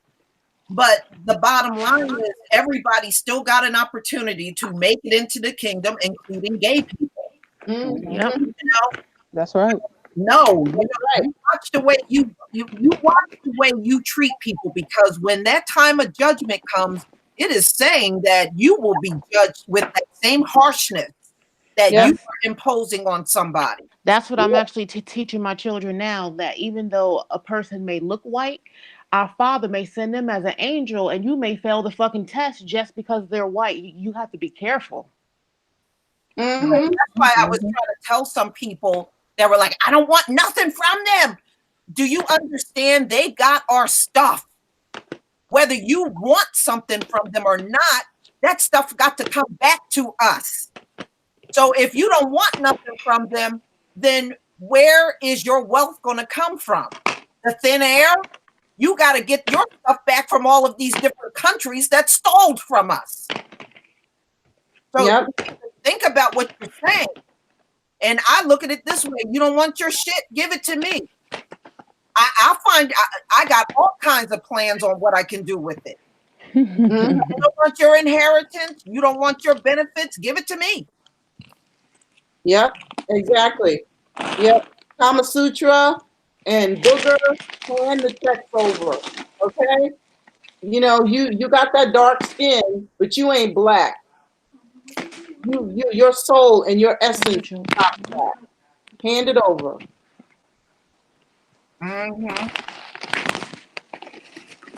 No, they owe us. They owe us everything. So no, I'm not turning shit down because it's mine and I want it back. I feel like this. They don't have enough money to even give us for reparations. They have to give up the whole United States. And Lioness, I don't care. Why? They would have to give us all of their children for us slaves. They would have to give up all of their cattle, all of their children. That's okay. Give it up. Give it up. Give it up because it's ours. Hashtag give it up. Shit, man. Esau's not going down without a fight. Yeah, they always manage to find. Do you know that? And the thing is, now they're going to transfer. I've said this before. $68 trillion in wealth is going to be transferred from the baby boomers, the white baby boomers, to their children within the next 10 years. Put them in the box. Okay? 68 trillion. So you mean to tell me you can't pay reparations? Where did you get that 68 trillion in wealth that you're transferring to your little white kids? You got it off of the backs of my ancestors. Off of slaves. That's where exactly. Hand that shit over. So no, I don't care. I don't care if they got to hand it over to the point where they can't pull nothing but lint out of their pocket. Tough yeah, exactly. Yeah, where did that 68 trillion come from? Oh, well, that's 68 trillion. That's about for one person. They need to come up with a whole lot more trillion. No, but I'm just saying they're going to transfer within the next 10 years. White folks are going to transfer to their kids $68 trillion in wealth. Well, we all better dress in black and well, we all better dress in black and get ready to kick some ass for that shit. That's right, Augustines. Hashtag give it up. Give it up. Oh, I like Leonard. Hashtag fuck you, pay me. Yes, I like it. No, I don't care nothing about them being without anything. I don't care. I don't care. Give it up. Give it up. Shit. I don't care where you get it from. Even if you got to go and create some more money, because you can manage to create this shit all the time anyway. Go make some more.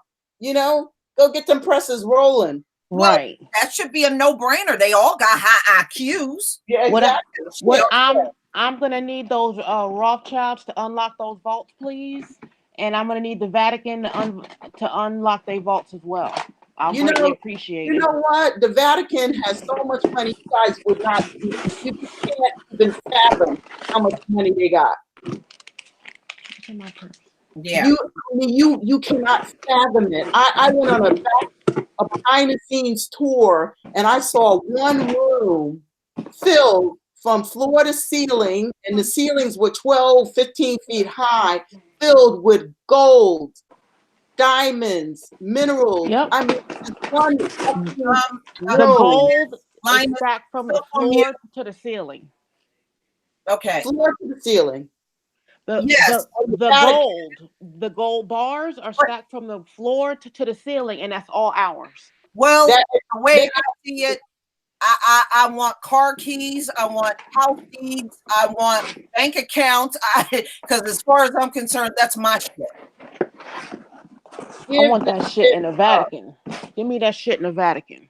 Yeah, the Vatican, and you know what? If we cleared that shit out of the Vatican, you know that there would not be a hungry person on this planet. No, there would not be. There wouldn't be a homeless person on this planet. No. And these people call themselves men of God.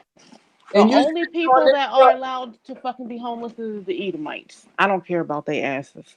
Yeah, but they're sitting on this hill, and yet they call themselves men of God, and they're watching all the suffering around them. Mm-hmm. And don't care. And don't care. Don't care. You know, these people will burn in hell. That's for sure. That's for sure. I'm pretty sure there is not a single pope that's sitting on the right hand of God the Father Almighty. Yeah. There's no such thing as a damn pope. If they, you know, they can have their pope. I don't want nothing to do with them, but if that's what they need to get by, that's your pope. I don't follow no damn pope. There is no such thing as a pope. There's not even anything such as a rabbi. Where the fuck they get that shit from? They get it from the Bible because Yehoshua, our Black Messiah, he was our rabbi, which means he was our teacher. The fuck? They need to rip off a lot of shit from the Bible and start putting titles on themselves, which is ridiculous. But their rabbis suck little boys' pee-pees and kill them and give them syphilis. Yeah, but that's not like ours. Ours don't do that. Oh, they give themselves labels that even our Bible says no man can call themselves rabbi. Right. That's how you know they're not the people, because everything they do is contrary to what the book says. Like I found it crazy. I was reading part to their what do you call that thing? The Jewish book, their book. The Talmud. Yeah, the Talmud. How they said that they was like. Oh, well, and there's the Torah. There's the Torah and the Talmud. Well, in the Talmud, it said that they was boiling, quote unquote, Jesus in excrement. I'm like, what? Yeah, that's the Talmud. Now the other book, the Torah. That mess came from them. Those rabbis wrote that piece of trash. Yeah. All it is a book of criminality for them to Yep. get away with. That's all. Like Right. you can have sex with like kid, like girls at like Yeah, 3 or something like that's that. in the Talmud. Yes. We rape kids and get away with it. We are never liars, and all kinds of ridiculous shit. Mm-hmm. My children were like, "Mom, am I reading what I think I'm reading?" I was like, "Yes, you are." And basically, correct me if I'm wrong, Lisa, but the Torah, not the Talmud, but the Torah is actually equivalent. It is the Old Testament of the Bible. Yeah, it's It's exactly the five. a It's lot the five of books, right? Yeah, yeah. That's the Torah. That's the right. main ones is the 5 books of Moses Yeah, Yeah. that exactly. you have to know, which is the first 5 chapters. Right. And then they came up with the Talmud, which is an abomination. Right. Yes. That didn't. Yeah, we were never living by no Talmud. That's Yeah. worse than an abomination. I don't know what that bullshit is. Like I said, it's just a book of crimes for them to get away with. Oh my Yeah, god. it was probably written by the ancient Trump family. Yeah. Can you imagine a man like sucking the force? Oh my god. Mm. Don't even want to think about it. How could that even run through your brain to do some shit like that? And then you have herpes and then you get, oh god. That's because the evil that runs in these people, we can't even imagine this as a people. I mean, as I I live really in can't. Brooklyn, I can't imagine the evil shit that Let these me people just come up correct it. with. Terrell Hicks, no, that's incorrect, darling. You wrote reparations will never come through people only, the Most High. No, your No. reparations is going to come through people because the Most High is going to make them give it back. Mm-hmm. Go back and read your Bible because He makes them give everything back they stole. So if you reject those reparations that He gets for you, then you're rejecting your blessings. So you want to be careful about saying, I don't want nothing from them. Right now, I they got have one, our don't eat shit. mine. They got our stuff. And don't eat mine. And the only way to get it back is the Most High is going to have to make them give it back to us. That's right. So no, you don't want to reject. And by the way, our people, when they left out of Egypt, they left with all kinds of wealth. They did not leave empty-handed. Go back and read the book of Exodus. When they left, they had tons and tons of wealth. That's So- right. The Lord does not want His people to live in poverty. No, That is not our birthright. it says that when we leave out of this captivity, we're going to be richer than nations. Yeah. You can't be richer than nations unless they give all of our stuff back. They actually have to come and give tribute to their best linen, their best meats, everything before they can even eat. And if not, they're not going to get any rain. Right. So be careful about what you reject. Because if you reject that, then you're rejecting your blessings. Just understand that. That's right. That's right. I mean, I know how you feel about Esau. We all feel that way. But they got our shit.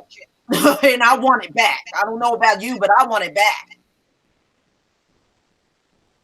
When I was a little girl, I used to like envy them. Like I went to school with a lot of rich people. I used to envy like, damn, they have helicopters. They have like they got dropped off by personal drivers. I used to envy that shit. Now that I know how they got it, I'm like, no, thank you. Yeah. Mm-hmm. Why have all of it, and then at the end result is you got to give it to someone else.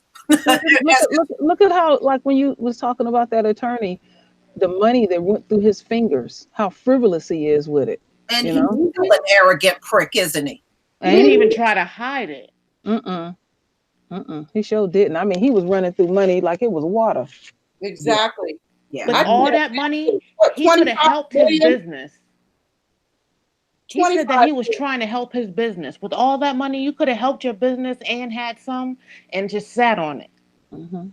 Yeah, and the thing is, you know, when Trump or Soviet agent 0045, that's what I call him, 0045, came up with the tax scam. He said, "Oh, okay. Well, now that I'm giving this money back to all these rich people, these rich people are going to reach down and help all these poor people." Now we know that's bullshit. I heard this shit before. It was called Reaganomics. It's called trickle down economics. That shit never works because the more you give these fuckers, the more they hold on to it. They do not share.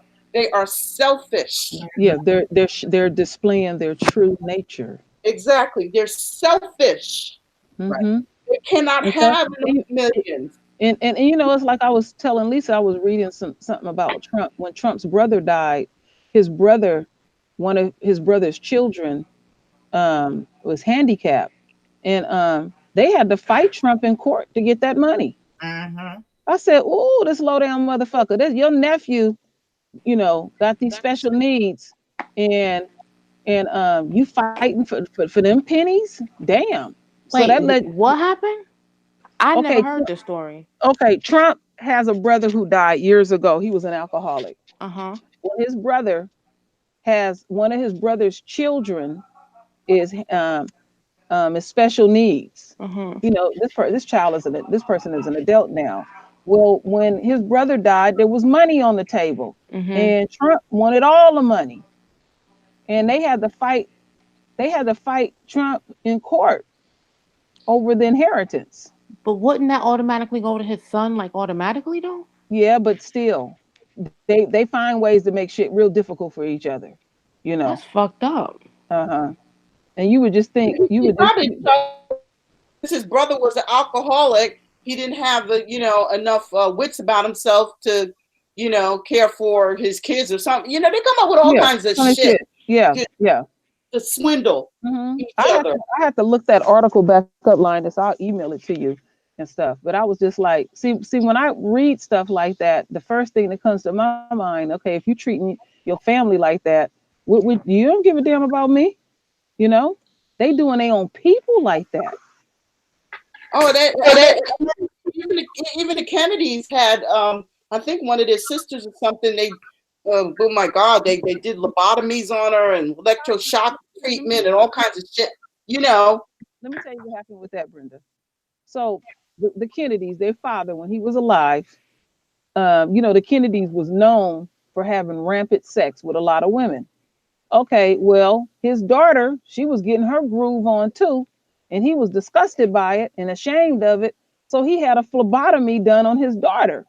Damn. And she was never the same after that. Damn. Yeah, I mean, what are you doing?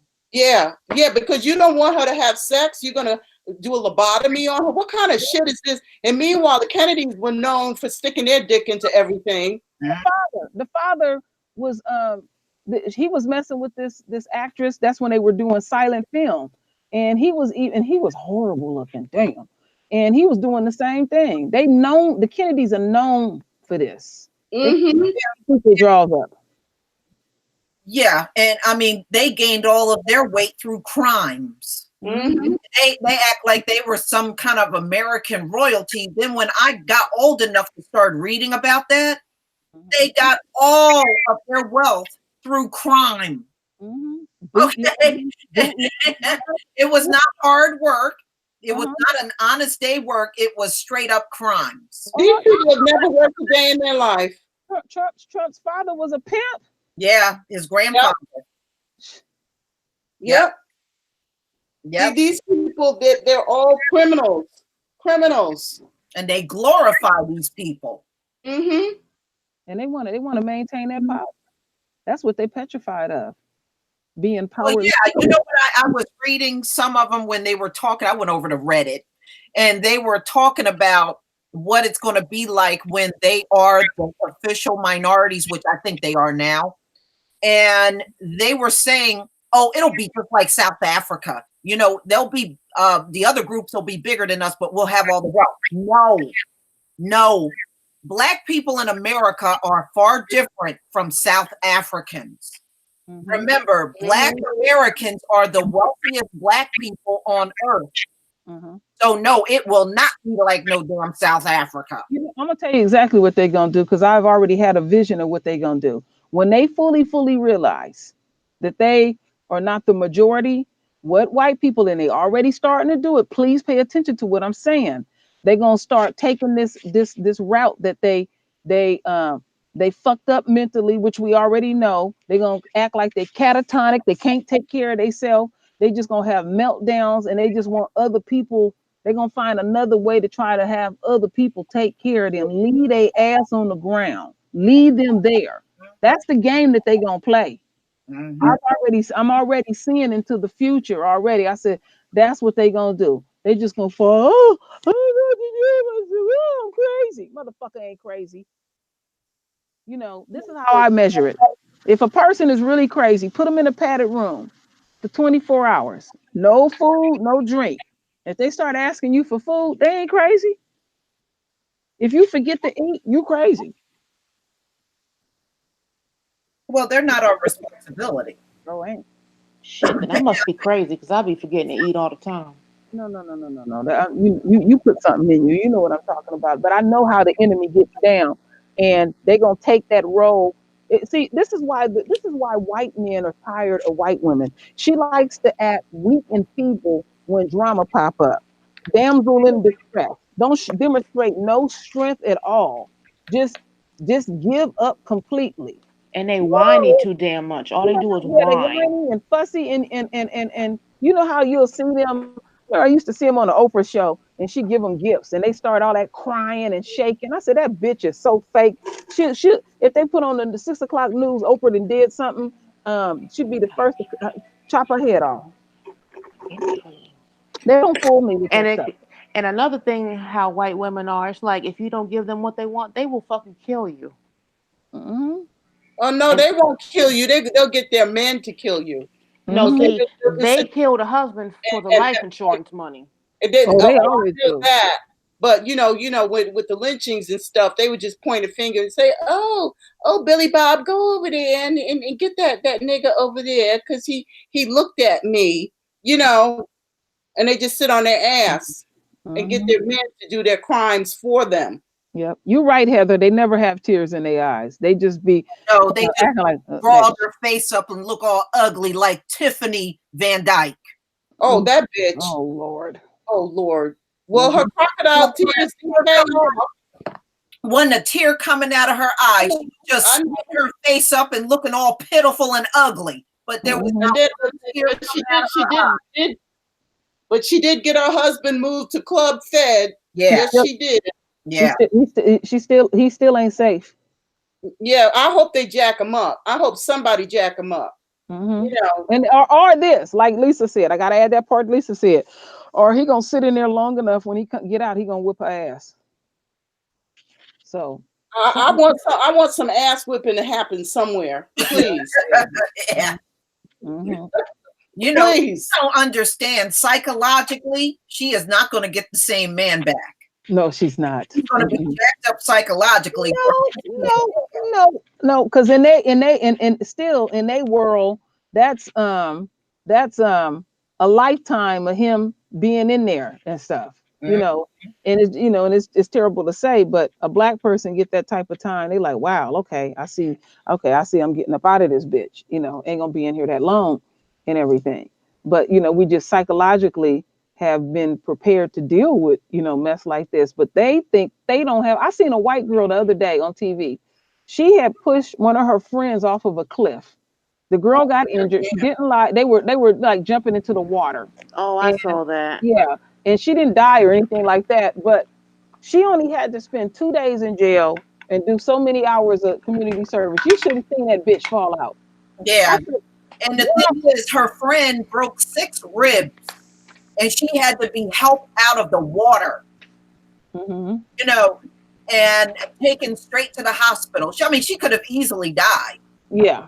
And they gave her 2 goddamn days in jail. And this bitch trembling. 2 days. 2 days in jail. And she's trembling.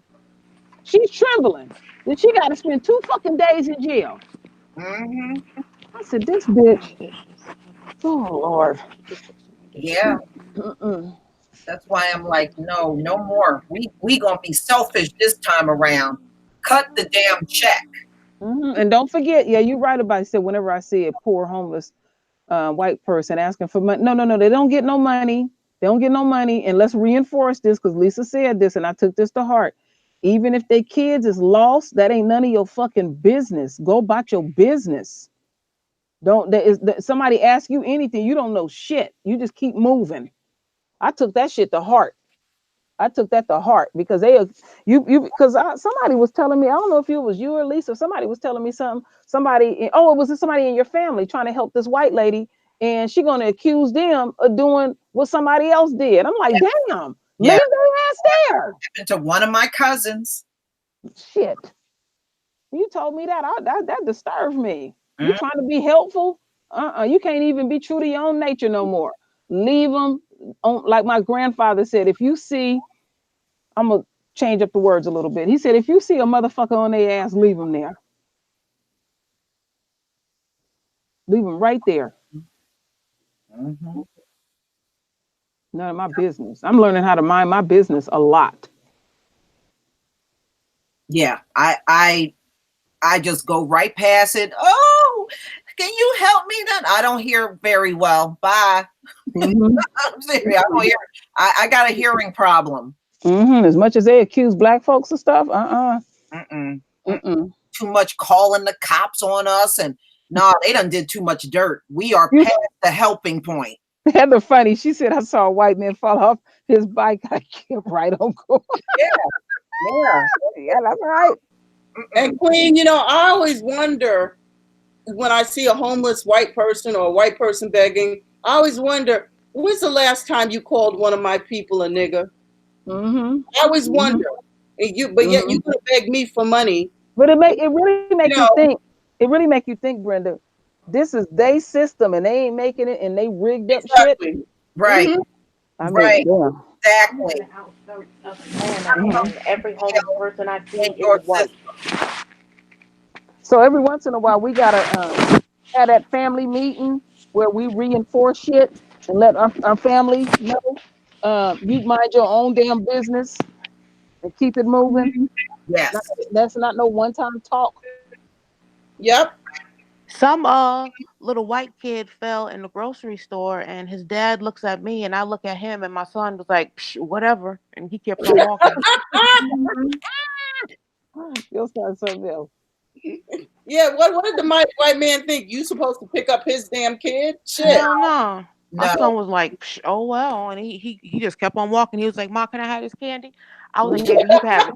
I was like, baby, you can have two. He was like, thank you, mommy. I was like, you're welcome, baby. Mm-hmm. Mind your own business. Yep. That's what you got to do.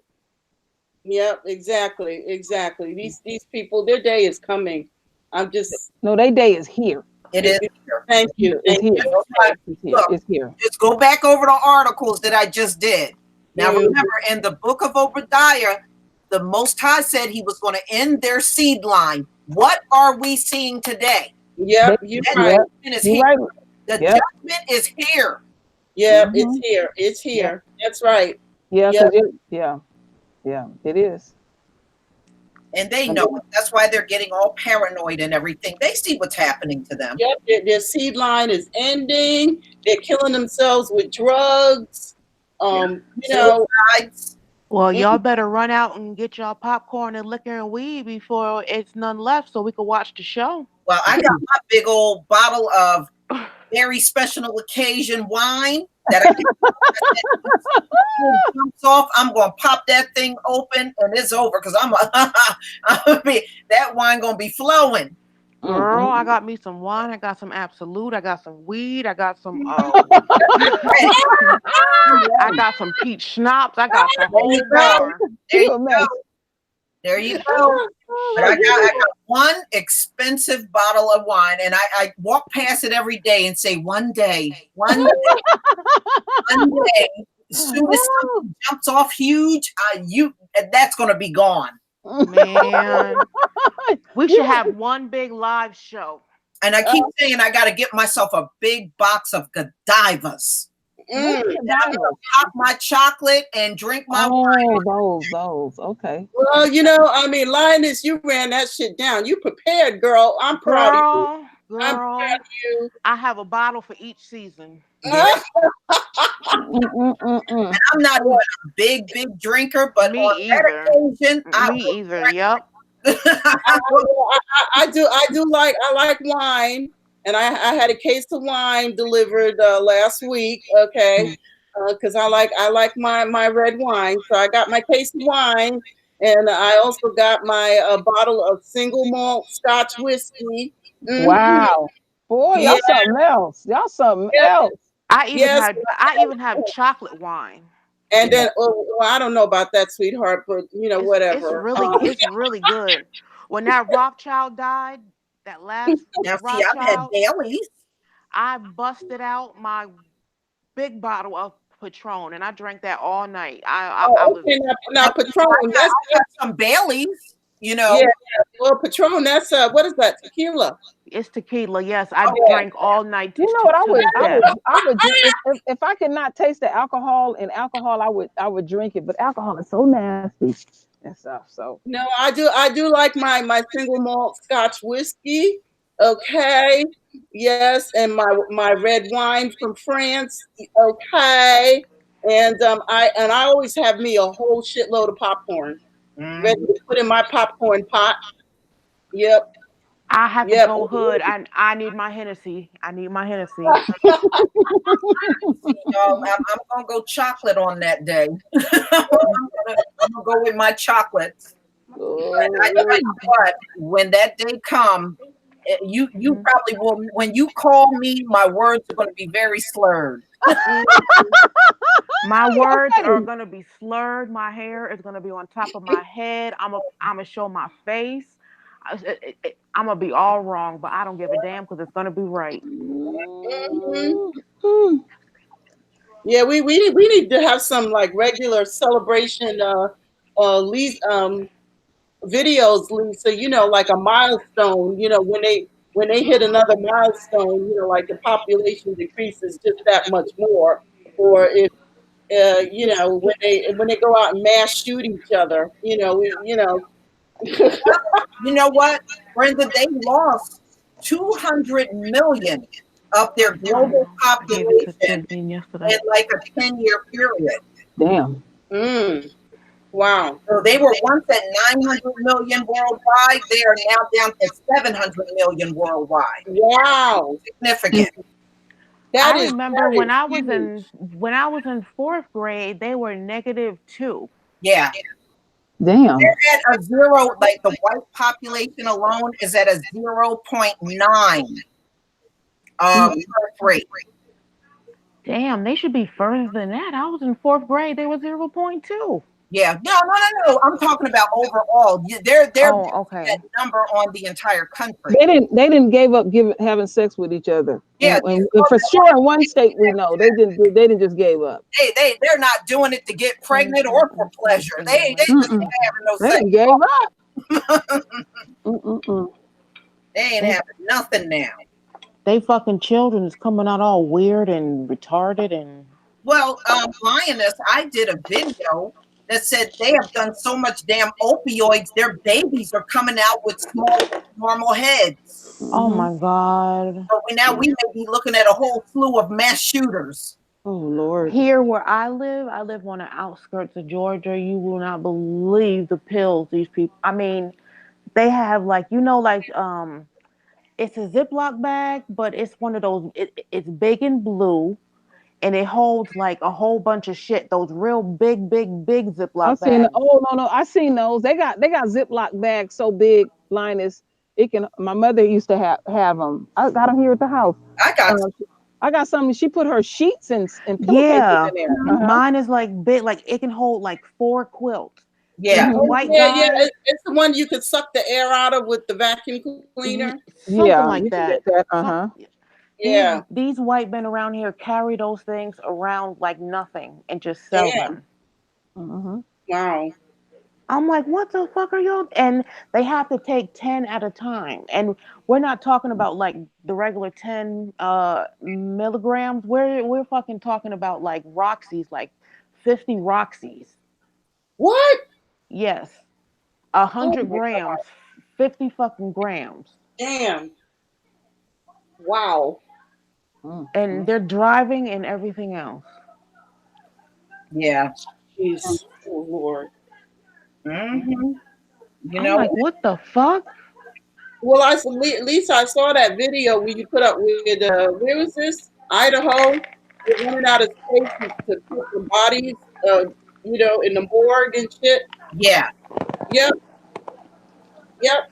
that's going on in several states. That's here in Atlanta too. Mhm. I know. When I started seeing that shit, I said, "Damn." Oh, we got a fire in New Jersey. We got a wildfire in New Jersey. Oh Oh, y'all Right Lord. got a now. wildfire? Yeah, Oh we got a Lord, wildfire going on. yeah. Remember what you had told me, Lioness, last summer? Yep. She called me on the phone and said, "I see fire." Well, we got a big one going on in the state right Oh yeah, I did see that on the news earlier this morning. If now, I'm correct, yes, on CNN. and it's still going strong. We had a little bit of rain today, but it was not enough to put it out. Hmm. Yeah, I think we're getting ready to get another hit with some more rain. We got a nice break. We got that California weather right now. It's been cloudy all day here. But brace for the summer. Brace for the summer. It's gonna be a tornado. I've been seeing a lot of Oh, wind, hurricanes, wind lately. Yeah, Yeah. yeah, fires. yeah. We getting a full bag. Brenda, tell them how it was over there with having heat over there, because they're not used to dealing with heat. Oh yeah, because we don't. Yeah, it doesn't get that hot here. But last summer, I was talking to World Queen on the. We were on, talking to each other, and it was so hot over here. We just, I mean, you just didn't know what to do. Wow. It was ridiculous because we don't have air conditioning in our houses because you never needed it, Mm-hmm. and it was so hot. You remember World Queen? I remember. I was like, I am so hot, I can't even move. Can't even move. And we're supposed to have another summer like this. And like you said, Lisa, the mosquitoes are supposed to be coming over here. So, damn. Mm-hmm. You're not used to And this heat. people not getting prepared. That's like I was telling Lisa about. You had got that freezer. You can't even get this particular freezer in the States, because I want to get my daughter one, and stuff, and try to prepare yourself somewhat. That's like I got an air condition for the man cave. It was the fan was on up there. My husband had the fan on. It was blowing hot air. I said people got to start preparing themselves a little bit better and Yeah. stuff. Just don't lay victim to this shit. Prepare yourself. I got to figure out what I'm going to do because I don't think I live in a very old house and I don't think the window frames are strong enough to put an air conditioner in there, but I will figure something out. Mm-hmm. Because the one I got one on Amazon that was like $100, and I got a 4-year warranty on it. That sucker blow. Yeah, let me ask you, Brenda. Can you get a portable one? Where you put the hose in the window? Can you get one of those? Yeah, I'm going to do some research. I'm going to find something that's going to work. Yeah. You don't have to put a full unit in the window if you get one of those portable ones. It has like the window compartment, and then you put the hose in there where it can suck up hot air. Yeah. That's a good idea. Cool. Yeah, that's a good idea because I don't these windows are very cold. Yeah. Yeah. Or you can, and then with having that little portable that like she's talking about, then you can also have the fan blowing, and that'll circulate that. I mean, last summer, I had 2 fans going at the same time. I made sure that I was sitting in the middle of the room where they would hit me from both sides, like fan stereo going on, 2 fans going at the same time. And then remember, Royal Queen, I went out and I bought these heat reducing shades to put in the window because it was so damn hot. Wow. Yeah. And woof. Was those white people out there in that shit? Was they walking around? Because they crazy like that. They'll get naked on you. Yeah. Oh my God. Oh, you get one sunbeam and their asses are laying in the park naked, butt naked. Yeah. They did that in Germany too. Yeah. They love to get out there. They love to get that beach whale white ass skin out there. For some reason they want you to see them half naked. I still don't get it. It is disgusting. It is disgusting. Nobody don't want to see them pea shooters. No, nobody want to see that shit. And they go and they lay down there and they got kids running around. you know, and they got the ass hanging out, the titties hanging out. Yeah. Over the beach. When you go to when in Europe they go topless on the beach like it's nothing. Oh yeah. And not only that, you got the fat white European men with Speedos on. No, Lisa. It's disgusting. It was a man. I used to live in a gated community, and we had a pool, and it would be this old Romanian dude, and he would wear them. He would wear the hell out of them Speedos, and I found out later the reason why he was wearing them. Him and his wife had came back from Romania to help their daughter deal with her children, but they had divorced, so he was trying to get her back. I was like, Pops, really? No. No, maybe that was the reason why she got rid of your ass. I used to see that and she used to have us screaming. Yeah. Old white men like wearing it. And did you see that video that I sent you, Lisa? That white man running in them colored ass panties? Yes. Oh my God. That was hilarious. Yeah. You know, another thing I saw that was truly disgusting, because it was years ago. I went to Germany. It was in summertime. And I was on this boat that was going on the Rhine River. And then I looked over on the banks and they had all these, you know, naked ass white people sunbathing, you know, these women laying with no tops on, you know, and then underneath their armpits, it looked like they had wigs underneath there. They don't they don't shave. About that the other day. It's not just their armpits either. When you see them on the beach, them pubic hairs be popping through the bottom, you know, of their bikini bottoms. I mean, them armpits, it looked like they had Afro wigs up underneath there. Yeah. So much goddamn hair. I was like, damn. Yeah, they don't shave. Nope. You know, you can shave that stuff off and make a wig, you know? That is disgusting. Yeah, they don't shave at all. Nasty.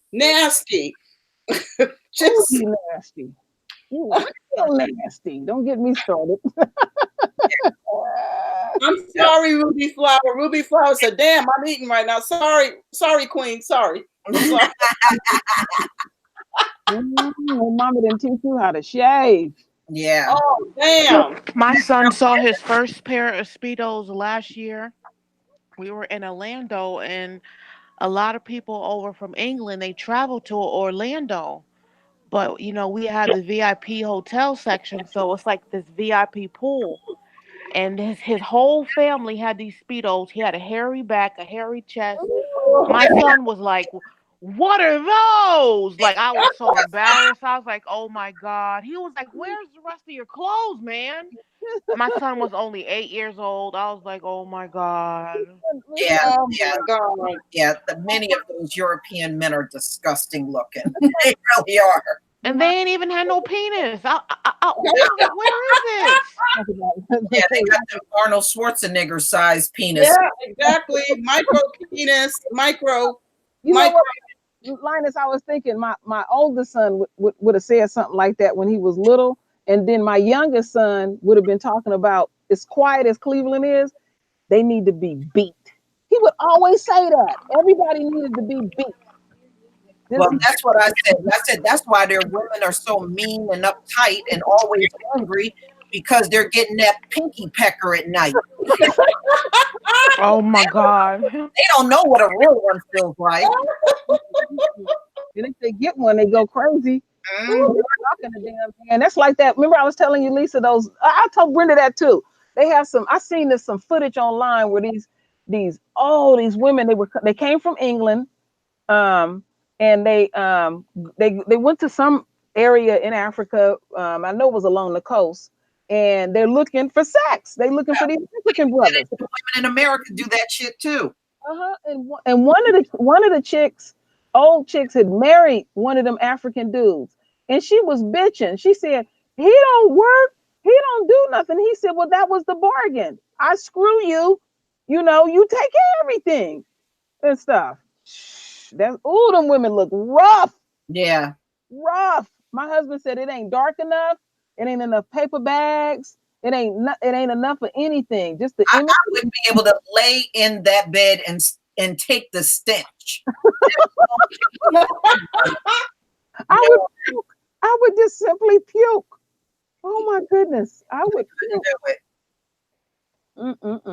you know, and then you may end up like the situation with Michael Anderson. You'll have so much damn grease, you'll have spots all over the wall. Man, seeing what that dude is seeing shit. You know what? And that's another thing I want to put out. Okay, you know, they like messing with us. You know, we go to the plantation and we work. You're chosen. Start throwing that energy out. When Esau mess with you, see how they life gonna end up. Don't be a I ain't gonna say too much. I just put it out like this. They messed with Brenda and somebody's shit did not pan out right. That's all I can say. That sucker, he got what he deserved, Brenda. I'm so happy that happened. I'm so happy that happened to you. And Mm-hmm. so put your energy out like that, where they gonna have. Cause like I was telling Lisa, when me and my husband first started working, we had so much energy. We still wanted to do something, so we volunteered at a homeless shelter in Oakland, and it was all kind of repairs needed to be done and stuff. And we didn't know nothing about the Salvation Army, how they get down. And this one white lady, my husband started always having coffee with this one. She probably was my age, as old as she looked. She probably was my age. You never know about the age because I thought the woman was in her 70s. Anyhow, looked like my husband said, damn it. He said, this woman, I said, why is you always talking to that bitch? And he said, let me tell you something. He said, I'm enjoying my coffee. He said, this woman's life is a fucking wreck. And I was like, really? And he said, yeah, every time he said, he said, I noticed she do dirt to people. And then she come back. Oh, my mother-in-law's this. Oh, my husband messed up this. Oh, I got this ailment. Oh, I got that. I said, do they ever put that shit together? Do they know what No, no, because they are not spiritual people. They never put it together. So yeah, keep messing with them chosen ones. That shit gonna carry you home. That's right. That's right. You know, my people, stand your ground. Stand your ground. Do not let the enemy, make you afraid. You know, do not let them make you back down. You stand on your holy ground. You stand firm and you stand strong. The days of cowering in front of white folks and trying to, go along to get along, some days are over. Over. When they fuck with you stand your ground and say, hell the fuck no. And that's my advice to you.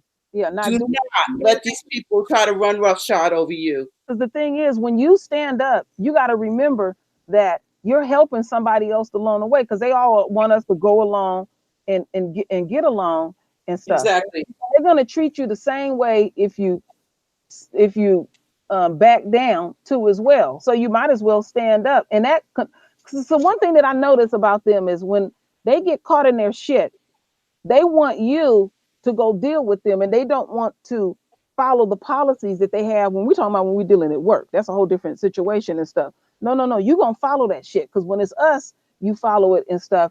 And they want us to deal with it because they cowards. They don't want to deal with their own. You wonder why in this dying white supremacist system, wonder why some white people, because there's some white people that's really sick of their own. Well, they intimidate each other too. So they don't, Yeah, in fact, they don't get along the way you think. No, they don't. The only time they really become a united front is when they go against us. But any other time, they are always fighting. They're always disagreeing with each other. They're not as together as you think. Like Lisa was telling me the other day, we were talking about Sarah Palin. And Sarah Palin's son, he didn't whipped his father's ass. He didn't did all kind of shit to the family. Shit we don't even know.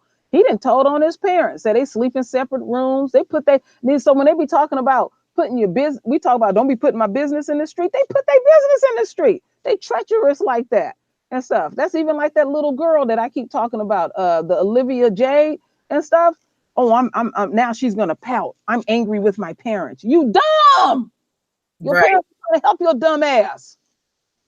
Now I'm not gonna talk, and we got to take care of you. You can leave.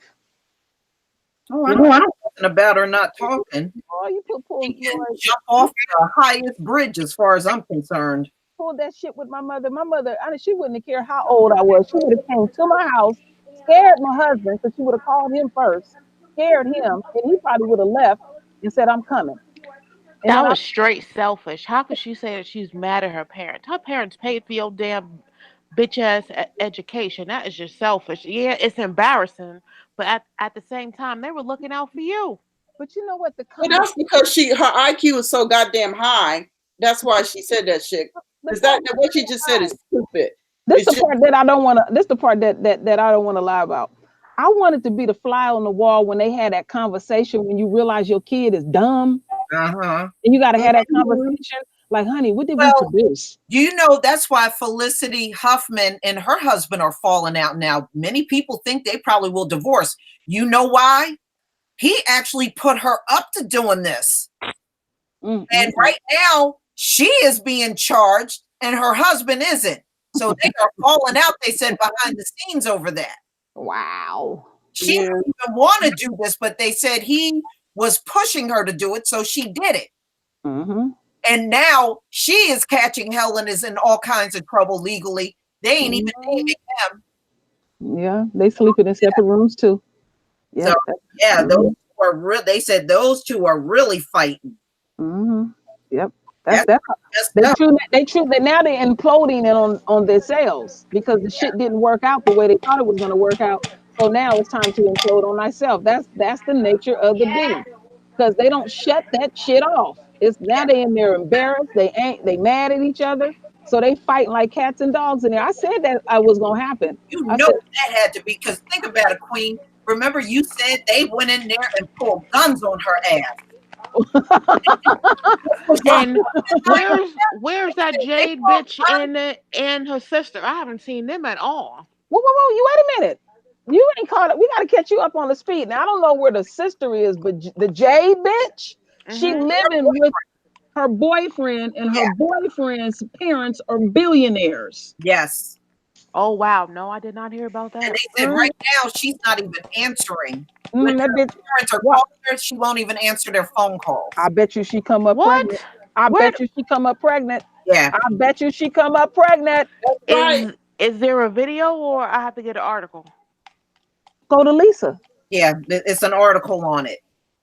She done Okay. moved in with her boyfriend. She gonna come up pregnant. She gonna get pregnant. So she can she gonna get pregnant multiple times. She gonna make sure all she needs is one. All she needs is one, and then she got that lifetime. No, but you know they got you. We're thinking like she probably already been fucking pregnant already. That's a whole nother story. That Lisa was talking about that one night. She said, Kim, now you know these white girls, you know, they be talking about they can't have no babies. And you know why they can't have no babies. She probably done had 10 abortions and now she done got her a decent dude. Now, I don't know what's wrong with me. Yeah. I know what's wrong with you. It was a motherfucking horse dicks. That's what the problem is. They knocked us out of socket. Oh my goodness. No, she was going to the clinic. Oh my goodness. When you went to school with them little Catholic school girls, you know they was getting knocked up. Yeah, they were having more sex than the people that weren't. Let me tell you, the first friend I found, she told me she was having sex when she was 12 years old. And when she when she got her menstrual cycle, she had to wear 4 tampons. 4. Damn. They were sniffing lines on every desk in every class. Ooh. And yet they got into like Yale, Harvard. Yeah, so we already know how that happened. Cats out the bag. Yeah. And they were all like like they were like they would have to take off to fucking go to abortion clinics starting in like our freshman year. Yeah. What? A place here in New Jersey called Englewood, New Jersey, and they call it the abortion capital of the world. Yep. No. Yep. All over the country. I had to take over 45 girls there because of my cousin. He kept getting girls pregnant, and I had to take all those white girls there. Over 45 visits. Englewood is the abortion capital of the world. Damn. On the weekend, even to this day, when you go through Englewood, you'll see all these out-of-state tags there. You know that place, Lisa? Drive all over the And country to go. it's in Irvington. It's on Stuyvesant Avenue. It used to be a Marty's shoe store Mm-hmm. right across the street. Yeah. I done took over 45 girls there. Let me tell you something, Lioness. When you get there and start driving around there, back in the day, there used to be an abortion clinic on damn near every goddamn corner. Wow. Damn. It was that many. And when the weekend came, that's when everybody, you would just go through there and there's tags from all over the country there Damn. for people to get abortion. Damn, When I was in there, it was mother and daughter in there getting it done. Yeah, a bunch of college together. girls, most of them college age girls. Yep. What? And Yeah, the ones I was seeing, they was like 13, 14, and the mother was like in her maybe like late fucking 20s. The youngest person I ever, and I talked to the person, the youngest person I ever talked to that was pregnant was 11 years old, and the father was 14. Because y'all know I was a teen parent, so I was in a teen parent program, and that blew my mind. That blew my mind. I was like, wow. Yeah, I mean, so yeah, that we used to go through there, just passing through, and see tags from Georgia, the Carolinas, Florida, Illinois. I mean, tags from all over, and you knew why they were there.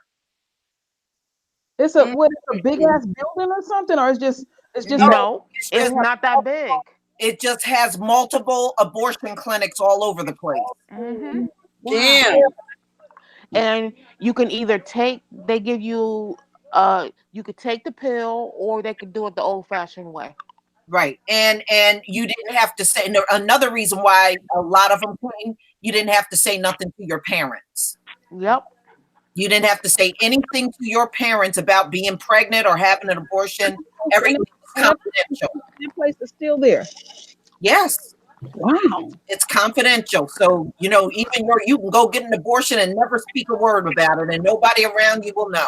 It's still there. My mother was actually a nurse there because she used to work in OBGYN. So yeah, it's still there. She was the nurse till the doctor.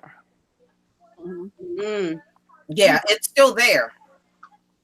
My mother had to quit because she said that they were like talking the white females into keeping their babies, but when it came to the black babies, they were quick to just Lord, God. Eliminate them. I knew someone that worked in there that actually cleaned up a building, an abortion clinic, and they said they told me they have these big containers stacked practically up to the ceiling, and those containers are all babies they aborted. What? They said it goes all the way up to the ceiling. That's how. Here in Atlanta, you can have an abortion up until 7 months. Yeah. Huh? Yeah. What? Yeah. Oh my God. I mean, it's sick what these people have done. Our forefathers, they didn't even know what an abortion was. But here, this is what they do. Wow.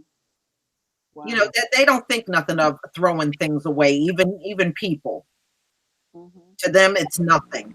And what they do with the babies, actually, if you eat any Kraft foods, they put aborted fetuses in anything Kraft foods. And then if you have like an aborted baby that's like fully developed, they send it to China and they eat like baby soup. Baby soup, yeah. Baby. Oh, I heard of that shit. Oh my God. Oh my God. I remember when I saw my first bowl of baby soup, I thought I was going to be sick. I thought I was going to be sick. Oh, Jesus. Damn. You gotta realize. I'm speechless. You gotta realize we ain't dealing with people. That's one thing. Spiritually, we are not dealing with people. You're right about that. We're dealing with demons. Mm-hmm. My mother was actually in a study from Planned Parenthood. They actually dipped the tampons in a solution. Now, it doesn't affect the white women, but it infects the black women. That's why most black women end up having to have a C-section, because it fucks up our insides. And then they came out with the That depot shot, it fucks black women up so we can't have children when we're ready. Yeah. And you know they're sterilizing those African women now with those vaccines. Yes. Mm-hmm. There's like they said it's like almost a whole generation of African women that can't even give birth. What's that thing they put in your arm? I think some type of implants, a birth control device. Cabrera. Yeah, That's the they call it the she DEPO, the depot. Yeah, Depo Cabrera. Mm-hmm. had that. She ended up getting really sick and had to go to the hospital. They had to take that thing out of Yeah, a her. lot of women. I knew a black woman that got it and she blew up. I mean, she wasn't really that big, but after she got that implant, she physically blew up. Most women do. Real big. Yeah, most women they gain a lot of weight. We're Yeah, not supposed to take any kind of birth control, and the men are not supposed to wear any condoms because they put the shit in the condoms, and then we get allergic to them as well. hmm Well, But yeah, that stuff. I knew it was no good when I saw how she just blew up. I mean, this woman probably, I would say, weighed about 160 pounds. After she got that implant in, she had to easily be over 200 pounds. damn. It just blew her up. Oh no. Oh my Yeah. God. After my Yeah. after my cousin, they took that out of her a year later. She had a son, and then 3 years later, she had another son and stuff. So she ended up having three children all together. But she said she said she wasn't taking that thing again. She said that shit made her sick, and then it was even messing with her mentally. And I said, what? And I said, damn. I said, you know, she said you could. Test that stuff. That's one thing. You know, when, like I said, I worked at Bristol Myers Squibb, and I saw the way they tested on those animals. They literally do not know what they're doing, and I'm not exaggerating that, y'all. They sit in front of a computer. The computer makes all, gives the measurements of each ingredient to go in the pill. When they finally make the pill, they just get up and walk over to a rhesus monkey and give it to the rhesus monkey. And there are some rhesus monkeys, as soon as they swallow the pill, they drop dead. What? And then they just sit down and start all over and redo the pill, give it to another rhesus monkey. Some of them would just go into straight seizures. I mean, I saw how it happened. They don't know what's going to work and what doesn't work. They just keep playing around with ingredients until they finally give it to a rhesus monkey and it don't die. Then they just take it and throw the shit out on the market. You know what, Lisa, I was just thinking, my aunts in Arizona, all four of them, right across their foreheads is kind of brownish. And I thought it was something odd about that. And my father told me it was due to his sisters taking birth control pills. He said my sisters didn't have that when he was growing up. But he said, then he noticed his older sister, around about 19 or so, she's my complexion. She just started getting this brown look across her head, and it won't go away. And I did some research. They was giving black women and poor white women them birth control pills. That shit was killing them women. That's why my mother quit Planned Parenthood. And even to this day, birth control pills will make you feel sick. Because I used to. I couldn't take them. I went, when I was younger, to get birth control pills, and I got so sick, I had to stop taking them. I never took them shits. Yeah. I never took those prenatal vitamins either. I wouldn't take them. No, I took what my father had in his store. He had some stuff that he wanted me to take, and it worked excellent for me. I was eating everything under the sun, so my baby had every nutrient it fucking needed. Yeah. I know them, Christina and Delbert. Those were some of the biggest babies in the world. My babies came out so big, they damn near came out. I had my husband running. You hear me? I be shaking them, and I don't know why. And to this day, I can't even stand this shit. I don't know why. When I hit about 6 months pregnant, I couldn't live without a damn 7-Eleven Slurpee. Now, mind you, I hate them damn things. But when I was pregnant, I had to have one. I was sending this poor man out to the store in the middle of the night. And he was going too. They're gonna go because they want you to be And he quiet. was getting up and going. He was like, "Oh, okay, I'll get you one." You have to have it. I, I had to have hey, readers. if you offered me one of them damn things, I would look at you like you lost your mind. Mm-hmm. But when I was pregnant, that was the thing I needed. I know. Lisa. I crave tacos from Taco Bell that I would not eat to this day, and I had to have the orange drink from McDonald's. I won't even drink that shit. That your body do some weird shit, and you know what? I I couldn't. drunk them things, but for some reason, when I hit around 6 months, I was like, I need a Slurpee. I needed her. It was just like a damn drug. I needed a damn Slurpee. Now you couldn't pay me to walk in there and get one of them I things. know them Yeah. cravings is weird. But then there was certain things I couldn't take. Anybody was frying anything around me, everything about come up. So um I couldn't stand the smell of Oh fried food. my! Do you Huh? know I could not when I was pregnant? I could not stand the smell of fried fish.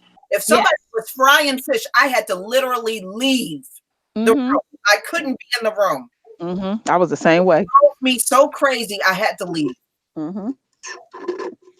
I was the same way. I couldn't smell anything that was fried. I was like, oh Lord. I said, I'll be glad when this is over with. These cravings is crazy, crazy. And then I would go to somebody's house. Oh, I'm so glad. What you? Oh, you want to have dinner? What y'all having? Oh, we having a fish fry. I'll see you later. Gotta go. I'll Mm-hmm. see you later. Mm-hmm. Yeah, I could not get into that, but yeah, I was on the Slurpee thing big time. Mm-hmm. Well, yeah, it was Those tacos. hormones be going crazy now. That's for sure. Mm-hmm. Yeah, your hormones. Yeah, and then your body just go back to normal. You don't even want that shit. And that was funny because after I had my son, probably like a month later, he was like, "You want a Slurpee?" I was like, "I don't want none of them damn things." Yeah, you know. You had me up going back and forth. No, I said I don't want one of them things Mm-mm. Mm-mm. Wow, that's funny. in the first place. Yeah, I was watching on Instagram Ziggy Jackson's Jackie Jackson's oldest son, his wife then had their third child. He said, "You had me making them taco runs and this runs and that." She said, "Well, you had to do what you had to do. You got me this way." He said, "Man, I paid for that. That tickled me. That tickled me because they got a lot of taco trucks in California." And that's what he said he was running around. They got 24-hour taco trucks, and she had to have it from the taco truck. Because when you pregnant, you have your shit got to be Pacific. You can't have it nowhere else but where exactly you want it, or it won't turn out right. Yeah, but you know what? He didn't mind, and a couple of times he joined me in the Slurpee, and he was like, "I Yeah. really didn't like it, but I knew, I just wanted you to feel comfortable." Well, when I got pregnant, my ex-husband broke out in hives, Hmm. and he shook all night. Yeah, one of my cousins, he went through the morning sickness, and his wife didn't. I like that shit. Now you know what it feels like. But yeah, one of my cousins went through the morning sickness, and his wife did not. I never had morning sickness. I didn't have none with my son, Mm-mm. but I had some friends and relatives. They went through it. One of my cousins had it so bad she was dehydrated. Yeah, so, I mean that's no joke. Well, when I went to jail, I was hitting the head with a Coors Light bottle, and then I whooped his ass, and I went to jail. When you was pregnant? Yep. I was 9 months pregnant. Any day now, I was ready to drop, but he hit me, and I tore his ass up. Plus, he put his hands on my mother. So that's my pregnancy story. Well, you know what? I went to the Mets versus the Phillies game because I went into labor and I was not due. My son, I could feel him moving around, and I felt the contractions. But they were like, "This is going to be a long one." I was like, "Long?" So we went to Philly and watched the Phillies game. I was at the stadium having contractions, You strong. just sitting there watching the game. And still, when we got back, I still wasn't ready. I still wasn't ready. Did anybody have a C-section? I didn't Nope. have no C-section. Nope, I had all them big head babies. No C-section. And I made it too late to even have an epidural. By the time we got to the hospital, Oh, hell no. 20 Nope. minutes after Nope. I got to the hospital, I had to start pushing. He was coming. Came fast. Damn. Yeah. Oh, hell no. They couldn't even give me the epidural. I was like, they were like, well, start pushing, and I did. Delbert was 3 weeks early, 8 pounds. No, 9 pounds, 8 ounces. Christina, 10 pounds, 12 ounces. I said, boy, it's some big ass kids. But Delbert came fast like that. So it was a very quick one with him as soon as I got to the hospital. And I know, one thing, when I had my oldest daughter, you have to feed black babies. They don't go for that. And I really appreciate having my grandmother around, because my grandmother knew that baby hollered and hollered. She said she gotta eat. Yeah. And grandma just took a little bottle and took my breast milk. She put 2 little teaspoons of that rice cereal. That baby slept all night with like that little 2-ounce bottle. Doctors will tell you that in a minute. Oh, just give them the formula. They'll tell you that in a minute. You gotta feed them black babies. They're gonna holler all night. Not our babies. These are royal babies. I mean, you gotta take it gentle with them. You gotta feed them. That shit that they talking about, that don't work. And that child to this day is always hungry. Always hungry. You gotta eat. She would smell the food in the air and start hollering. Wow, some people went through some rough stuff. Yeah, the way if you go by how they got them little baby books and stuff like that, see, they children, stuff still be developing within these babies. They're slower. They're slower than black babies. So you really can't make the comparison between ours and theirs. It don't work. It don't work. 'Cause I was reading all that shit. You knew you getting your first child and stuff, and that's none of that. Grandma debunked it, all of that, Lisa. She came in with the baby food grinder and fussed over me. Oh, grandma fussed over, but you know what? She took good care of me, because she said the way you take care of yourself as a young woman is depends on how possibly menopause is going to be. Right. My mother cursed me out, and she stole my damn baby. She was like, "You don't know what the hell you doing. Get his baby some damn cereal." I'm like, okay. Oh yeah, they do that. They gonna. Yeah. I'm surprised. My My mother mom was like that too. She was like that too. She was like, she looked at me and said, "Go to work. I know what to do. Get your ass out here." She wanted you to go so she could let that baby get away with murder. Because my father was a very, very stern man. And I said to my mom, because my parents had divorced by then, I said to my mom, I don't know who this person is. And so when I was pregnant with Delbert, he would come and get my daughters on the weekend, and they would come back with all kind of bags and all kind of stuff. And he liked to go to the ice capades, but he would keep the ice capade books, because they're really big and stuff. That was for him to go to. He was using those girls as a buffer. Yeah, you know what, Lord Moral, you're right. Pale babies look like little. You know what? I remember when I had my son, there was a woman in the office. She was a white woman. She had a daughter. I had a boy. She had a girl. When she brought her baby in for everybody to see, that baby was bald headed. You could see all the blue veins going through the scalp. It was, man, that thing was ugly. And my son, he had a head full of hair. Probably looking around at everybody. I'm like, hey, what's going on? And stuff. But yeah, that baby was hurt. Oh, Lord. I'd never seen blue veins all across a baby's head like that. Yeah, I've seen that shit. That shit before. You see them veins in their head. But I'm serious. That's why they tell them to feed them the way they do, because they still are developing. It takes them a while. They can't even see. When you look at them, when they open their eyes, their babies are cross-eyed. They can't focus on anything around them.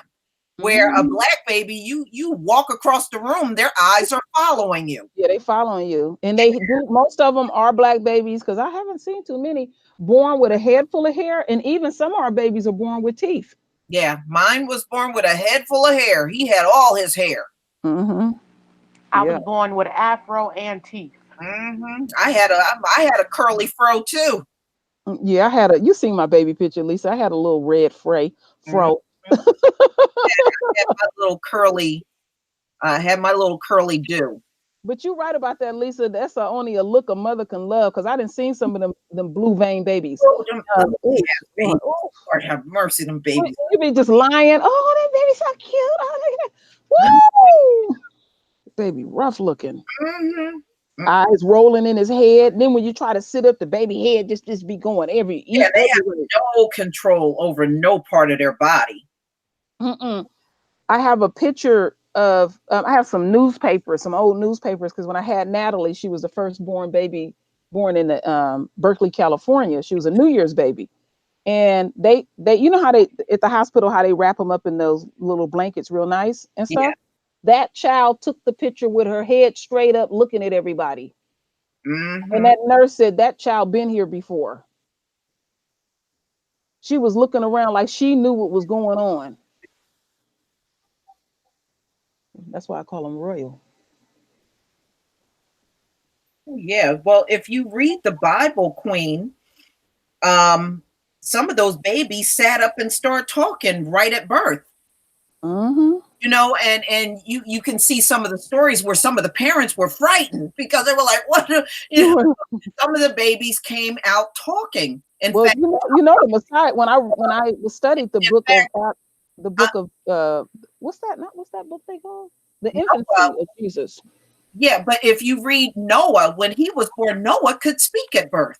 Oh, he could. That's how they knew he was special. Yeah, Yes. I studied a couple of things Mhm. in the Bible where a baby told people what people were doing. Yeah, that was in Egypt. Yeah, Remember, it was a woman chasing after Joseph. It was yeah, an Egyptian woman, yeah. and he was her slave, and she kept trying to get him in bed. And the baby, she had a baby, and the baby sat up and told the men, "No, you shouldn't be punishing Joseph. He didn't do nothing wrong." She kept trying to seduce him, Mm-hmm. and Mm-hmm. the baby told on her ass. Mm-hmm. Yeah. Yeah. My little cousin CJ, he's 11 now, and when he was born, he spoke to his father and he said hi to his father not once. They just kept talking, and it was a middle-aged white nurse there. She said, "Oh my Lord," she said, "I didn't seen a many a baby, but this is a first that I've ever seen talk."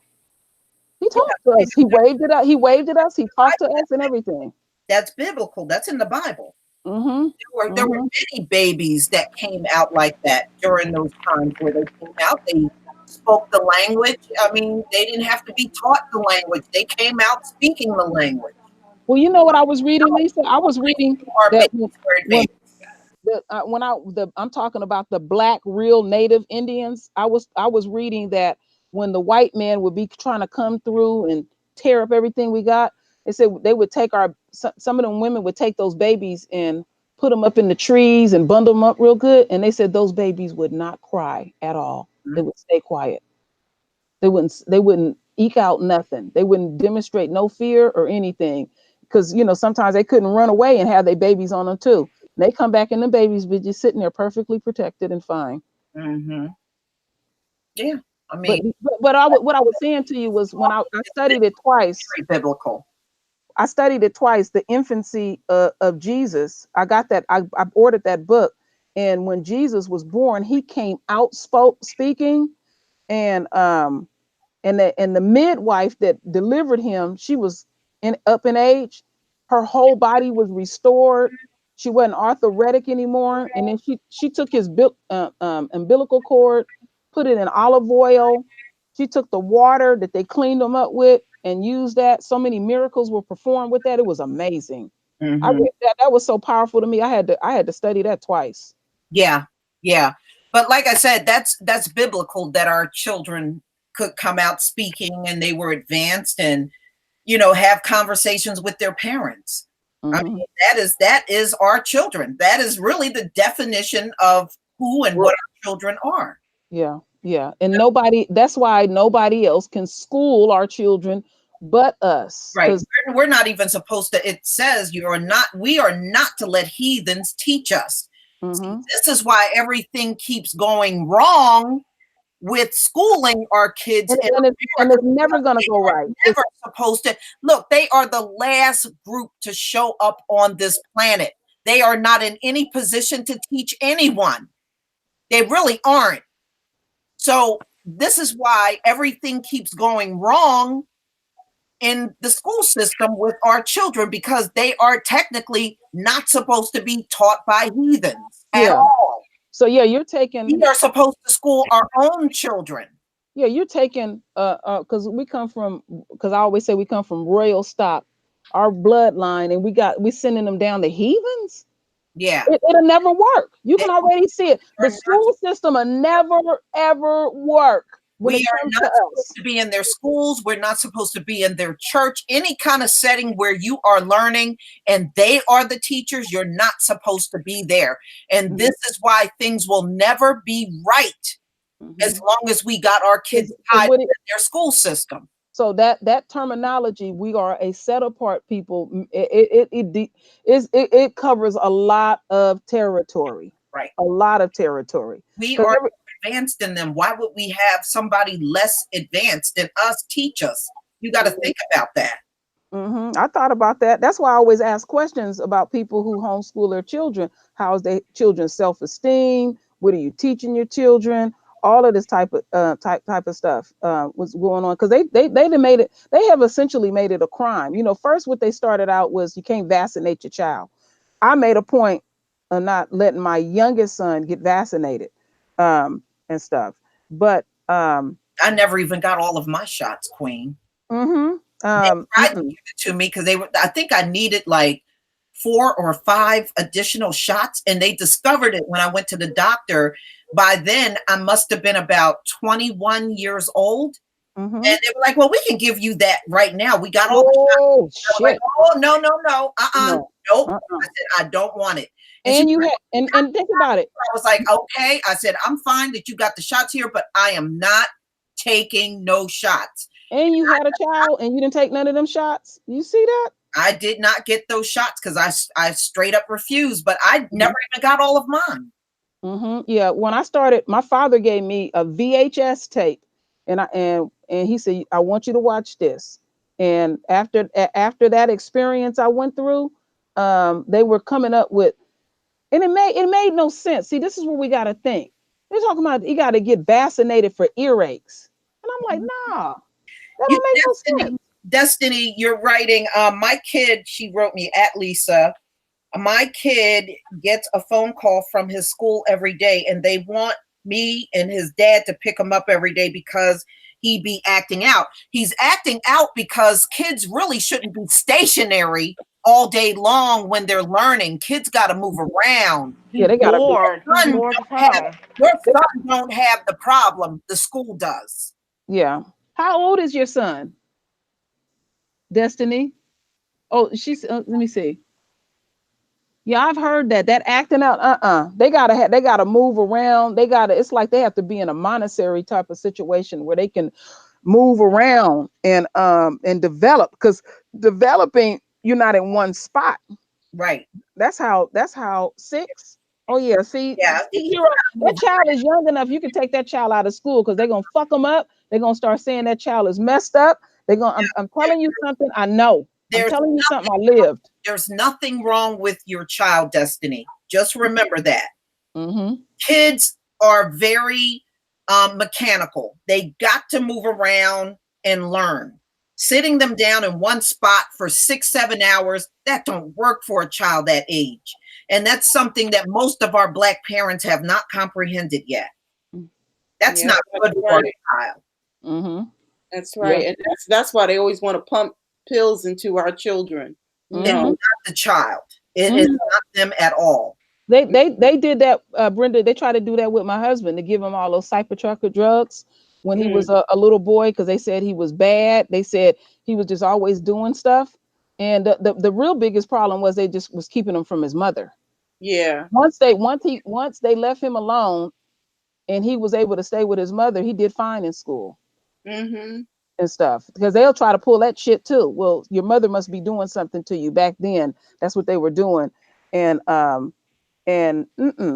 no, these children, they need to be with their parents. They need to be at home. Let me tell you something. It's not hard to homeschool, honey.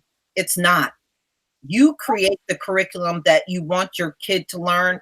You don't need all of the white man's books. Just understand that. The afforded. Oh, no, no, no, no, no, no. It don't cost. The cost will, you will be shocked. What you need to do is teach them the things that really count in life. Now, I took my son the other day to the bank and I let him do all of the banking on his own of what he needed. Yeah, practical stuff. And that's what you need to do. Or, like Lioness said, you take them into the stores. When things got to be repaired around my house, I let him do the whole thing. Because those are the things he needs to know. And he naturally doing it. That's the amazing part about it. And then what it is you showing that you have enough faith and confidence in your child. They thrive off of that. Because we go back to Dr. Frances Cress Welsing.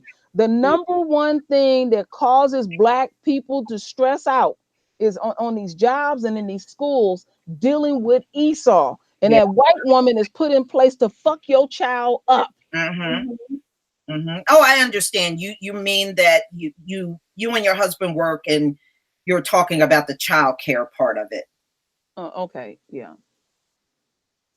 Yeah, well, a Lioness is doing and you can't find a Black child care for your child. Tell her to look in her neighborhood. I'm sorry, I was eating popcorn, y'all. Look in your neighborhood. There are homeschool like groups and like people do it in like houses. Just to try to do some research. Yeah, absolutely. There are many ways to deal with it. And the beautiful part is you're setting your own curriculum, and you know what is being put into your child. Right.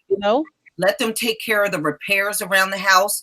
If you got to call a repairman to come in, let them handle the repairman.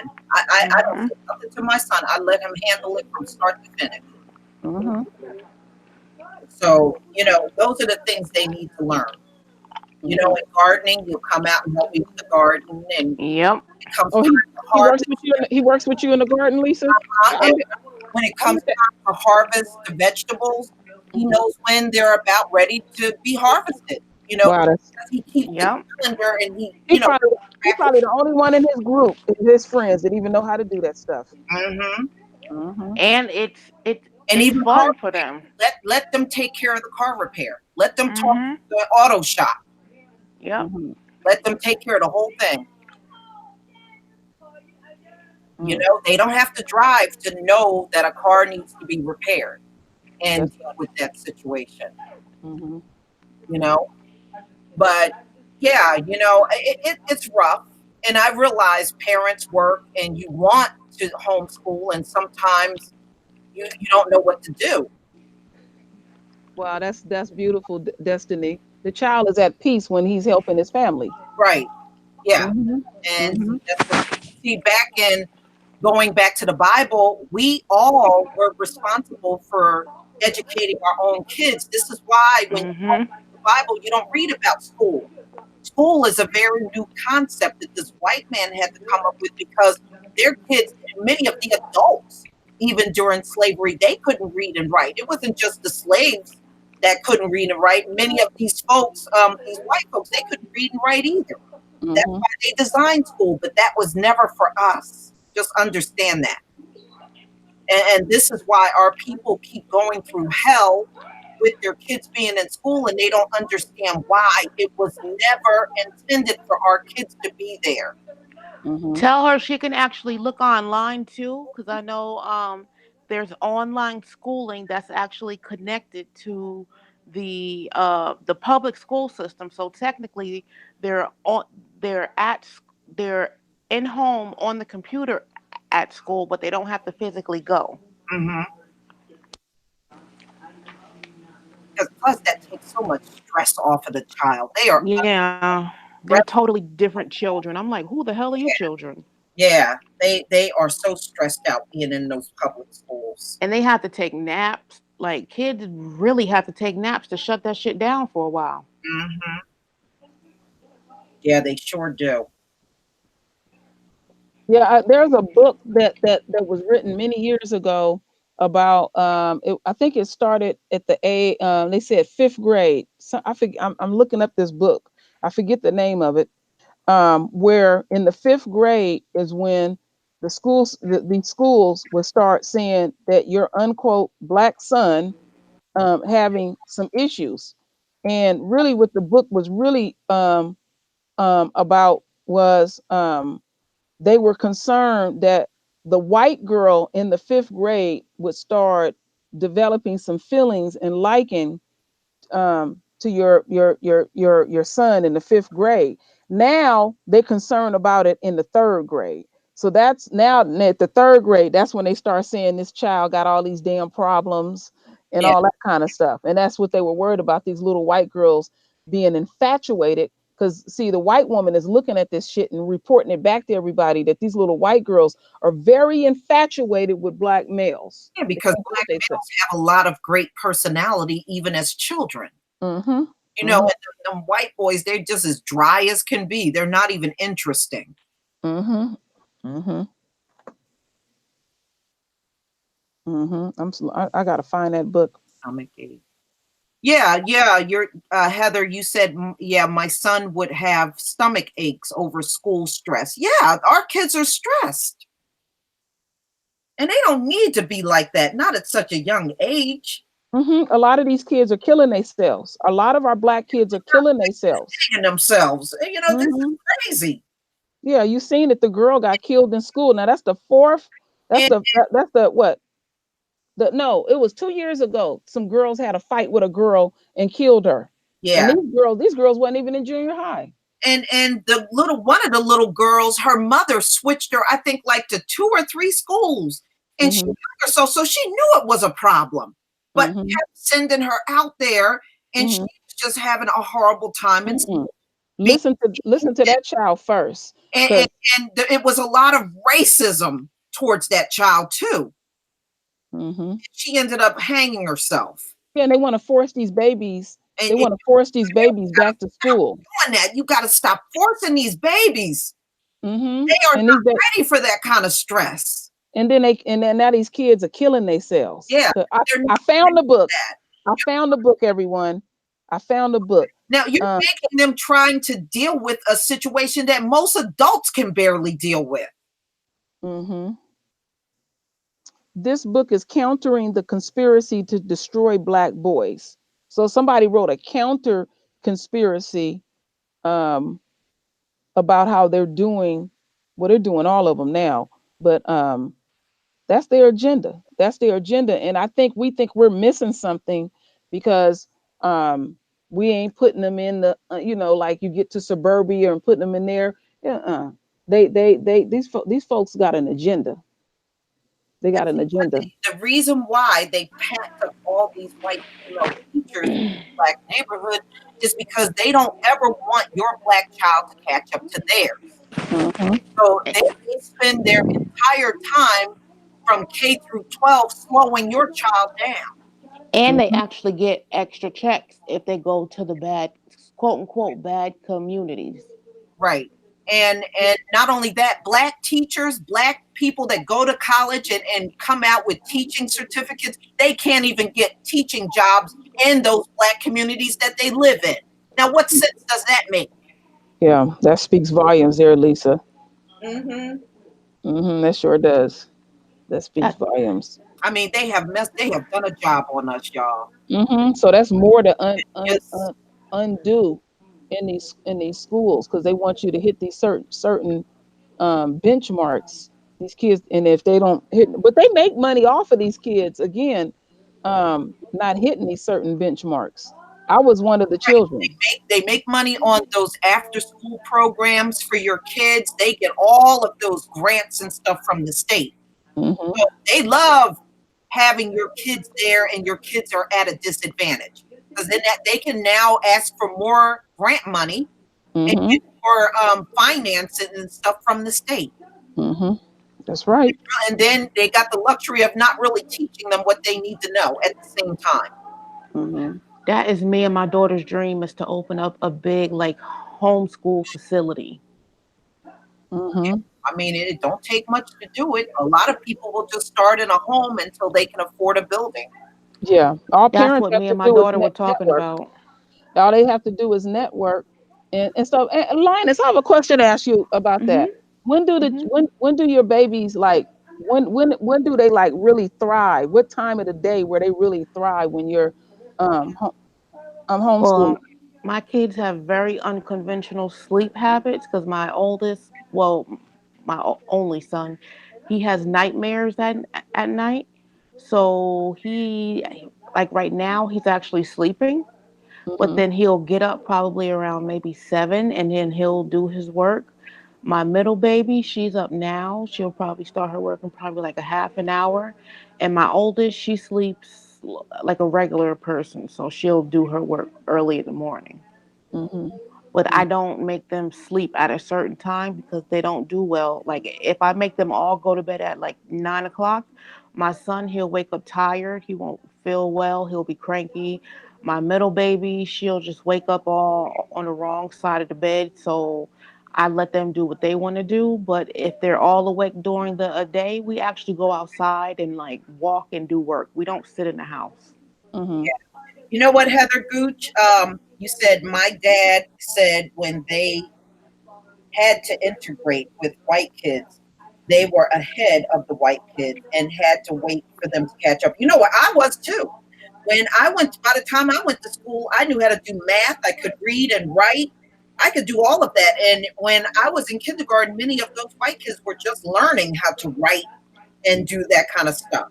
I Wow. remember that I too. was ahead Yeah. of them. And then what they do ultimately, when they realize you're smarter than they are, then they try to spend their time trying to sabotage you. I went through. Hmm. Wow. I remember taking the state test when I was in the 11th grade, and I actually scored the highest in the 11th grade, the second highest. Only one student was ahead of me and Mm, scored higher than me, and I had the second highest score in the entire school.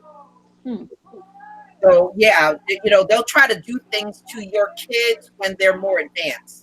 They don't like that. They don't understand how you can be more advanced than them in their rigged up system. And you also have to understand those tests that your children are taking, they're not academic tests, they are psychological tests. Right. wow. They don't have Okay. academic things on there, but it really is about psychology. Yeah, Yeah. That's deep.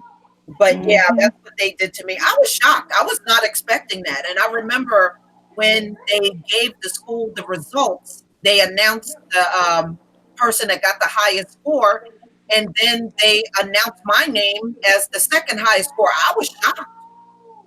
I was not expecting that at all. Yeah, well, when I was in school, I told Royal Queen this that they gave us my parents and other parents fought to have like a gifted class for Hmm. kids who were more advanced, and so they did. They put that in our school, and then they gave us IQ tests, and they wouldn't tell us what the scores were. They would What? not tell us what the scores were. Really? No. Wow. Now, why give a bunch of kids a test and then not tell their parents what the scores are? Because it was all about them getting funding. They didn't really care about that test technically. But also, they gave it to not the whole school, they gave it specifically to our class Right. of the gifted kids. Hmm. Yeah, you Now, probably did great. Because you know what, Brenda, if you would have done bad, they wouldn't have had a problem telling you. You probably Hmm. exactly, did above average. That's exactly. why they didn't want to reveal those grades. Right. They didn't want to reveal that we were not a bunch of dumbasses. They didn't want to let that cat out of the bag. Right, Yeah, they, right. they they wanted to convince us that we were stupid, and Hmm. then we took them damn tests, and I'm sure, because we were smart kids. I mean, I was in the third grade, and my reading scores were at college level. Yeah. Okay. Yeah. And gave us those tests. And I remember taking the test, and I actually thought the test was kind of fun because I thought it was kind of easy. Mhm. And Yeah. and then not to tell us the scores. What? Yeah, exactly. You hit the nail on the head. Mhm. And you know what, Brenda? I was taking 2 college classes when I was a senior. Mm-hmm. You know, at the county college that was here locally. Yeah. They had recommended that I take science and math because I was so much more advanced. So I took those 2 courses in college when I was still a senior in high school. Yep. So it does, you know, that's what I'm saying. You know, they do all kinds of things to try to sabotage us or make us believe we're not that smart. That's right. Are. Exactly. And now we know. You know, here it is. All the truth. Yeah, Here it is. Each year, with the them truth is cheating, coming that out. brought it all out. Right. With them cheating and getting caught up in this scandal brought it all out about them. Yeah. Yeah, I see Ruby Flower. Yep, that's right. They want us to think we're stupid, and we're not. And now we know how stupid they are. Now we know they got to pay to get their kids into school. You know what, Ruby Flower, you want to hear something funny? When I was in the 6th grade, I was going to the 8th grade for reading, and the teacher kind of got everybody in the class to hate me because when some of the 8th graders, when they would struggle to read, she would go, "Well, Lisa, stand up and read that same thing." And I would read it all the way through with no problem. And then they would get mad at me. That was kind of funny, though. Them old big, stupid white kids, man. It was kind of funny. Yeah, and then they were talking about, I don't know who posted the video about the top high schools in New York, and Mhm. how the numbers were going down. I saw the the number of black students are virtually non-existent in these schools. Yeah. Well, you know what, Brenda? Now they're trying to close down a lot of the schools in the black neighborhoods. Oh, I know that. Yeah. That they're doing now. Yeah, but I went to 'cause one of the schools was on the list, the top the school one of the schools I went to was on the list of the top high schools in New York. And I went to Stuyvesant High School. Uh-huh. And I was in a class of the first class of women they ever admitted, because it used to be all boys. To this day, they only let a handful of black people in that school. It's a goddamn shame. You know, Mike was talking about that a couple of weeks ago. It was some gifted schools for gifted students up Yeah. somewhere up in New York, and before the mission staff became Asian, it was a lot of black kids in there. Now you can count Yeah, them. yeah. I think that's where I got that article from. It must have been from Mike, because I think it was YouTube, and I looked at it, and yeah, the school I went to was on there. Yep. Ruby Flower, most black kids are advanced. The problem is we are getting a white supremacist curriculum. Exactly. That's what the problem is. But the average black child is advanced. Yep. Exactly. We ain't got no dumbasses up in here. We really don't. I remember when people were paying their way to fucking just get in high school, get alone college. And I remember when I went to college, all them lazy ass white kids up in there. And I'm so glad that shit is out, because that thing they'll be never able to hide that thing. You know. Yeah. You know, the problem is our kids are not getting a curriculum that's right for them. Right. So that's why they're getting called dumb and lazy. But no, our kids are not dumb at all. No. We have not had an opportunity to really learn about ourselves. Exactly. We need to like do what Linus is doing. She's homeschooling her children. She's teaching her children about their history, not white people's history. You know, and I just, you know, I'm that's why I'm sitting here. I'm reading all these books about, you know, my people and my history, and at my age, I should have known about this stuff, you know. But that's how they purposely did that shit that Oh, way. I know. Because I know. they want you, like I think Lisa was saying, like they'll put one or two black people on a list, some coons that they want you to learn about. And our history is so much more It's so rich. advanced. It's so rich. It's so Mhm. advanced. Mhm. And it didn't. And our history did not start with slavery. No. Get the fuck out of here with that bullshit. That Mhm. we Mhm. were the first people on the damn earth, but all we got is slavery. If you All we got is slavery. That's the only thing I Mhm. learned about in school is that we were slaves. That was it. Mhm, That was it. I mhm. was Mhm. like, you Like know, I said, a white supremacist curriculum. yep, Mhm. yep. That's not even in the school books anymore that we were slaves. My daughter's book said that we were indentured servants. No, What? no, we're not indentured Mhm. servants. God. We're something Yeah, very different. they have even went as far, Brenda, as even saying that we were immigrants. Right. Mm-mm. Mhm. They're trying to take that word slavery out completely. And they're claiming we wanted to work for free. Who the fuck wants to work for Oh yeah, we heard that damn stupid ass Trump bitch. Yeah. What what's her name? I can't think of her Yeah, name now. so we wanted to work for free and get beat with a whip and raped Yeah, and all that shit. Ooh, these We wanted motherfuckers. to work from sun up to sun down. dumb ass. Yeah, we wanted to work sun up the sun down, doing all that backbreaking work every day for free. Yeah, and Ivanka says, well, most people really want to work.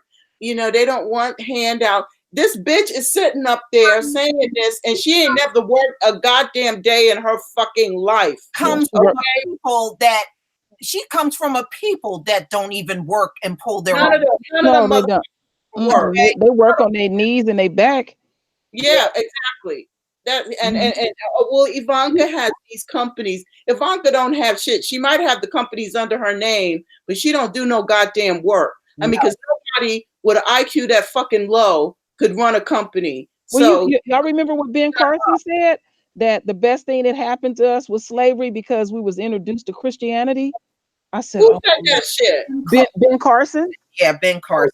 Well, that's another coon that we need to shoot into outer space. Okay, Mhm. we need to shoot his ass into outer space. And his old ugly wife Candy. Oh Lord, and that polka dot dress and that non-ass. Oh, that singing. Ooh, that is an ugly ass bitch. She do not know how to dress. And No, you see the teeth. She could pick a pickle out of a jar like it ain't no problem. Yeah, That chick don't know how to dress. I said she would be the ugliest first lady of all time. And people got it. Them clothes that she be wearing, them expensive clothes too. Mm-hmm. Yeah, I'm but like, she know how to. Yeah, she know how to fuck up a Chanel suit. Damn, that takes ooh, two. Lord. When I Yeah. seen the stuff that child had on, I said, did he tell his wife? Wait a minute, honey, wait a minute. Oh, you're right. A field trip. Oh, yeah, I saw. Yeah, that his wife is trying to sing. No, Yeah, his wife is trying to and sing. that's another thing I am sick of every single goddamn year when Black History Month come. You always got these old white ass teachers that want our kids to know what it's like to be a fucking slave. Fuck that. Our kids don't need that kind of lesson. And I'm sick of that shit every year. Yeah. Kids, and the teacher, I wanted to sympathize with a teacher that did that a few months ago. Well, she's meant well. She was really puffed up. Why does that bitch know what she's doing? That lesson. They don't need no lesson like that. Where are they gonna go on a job and sing some fucking slave Negro hymn songs? Get out of here. Don't teach my kid that crap. That's right. You know, That's no. right.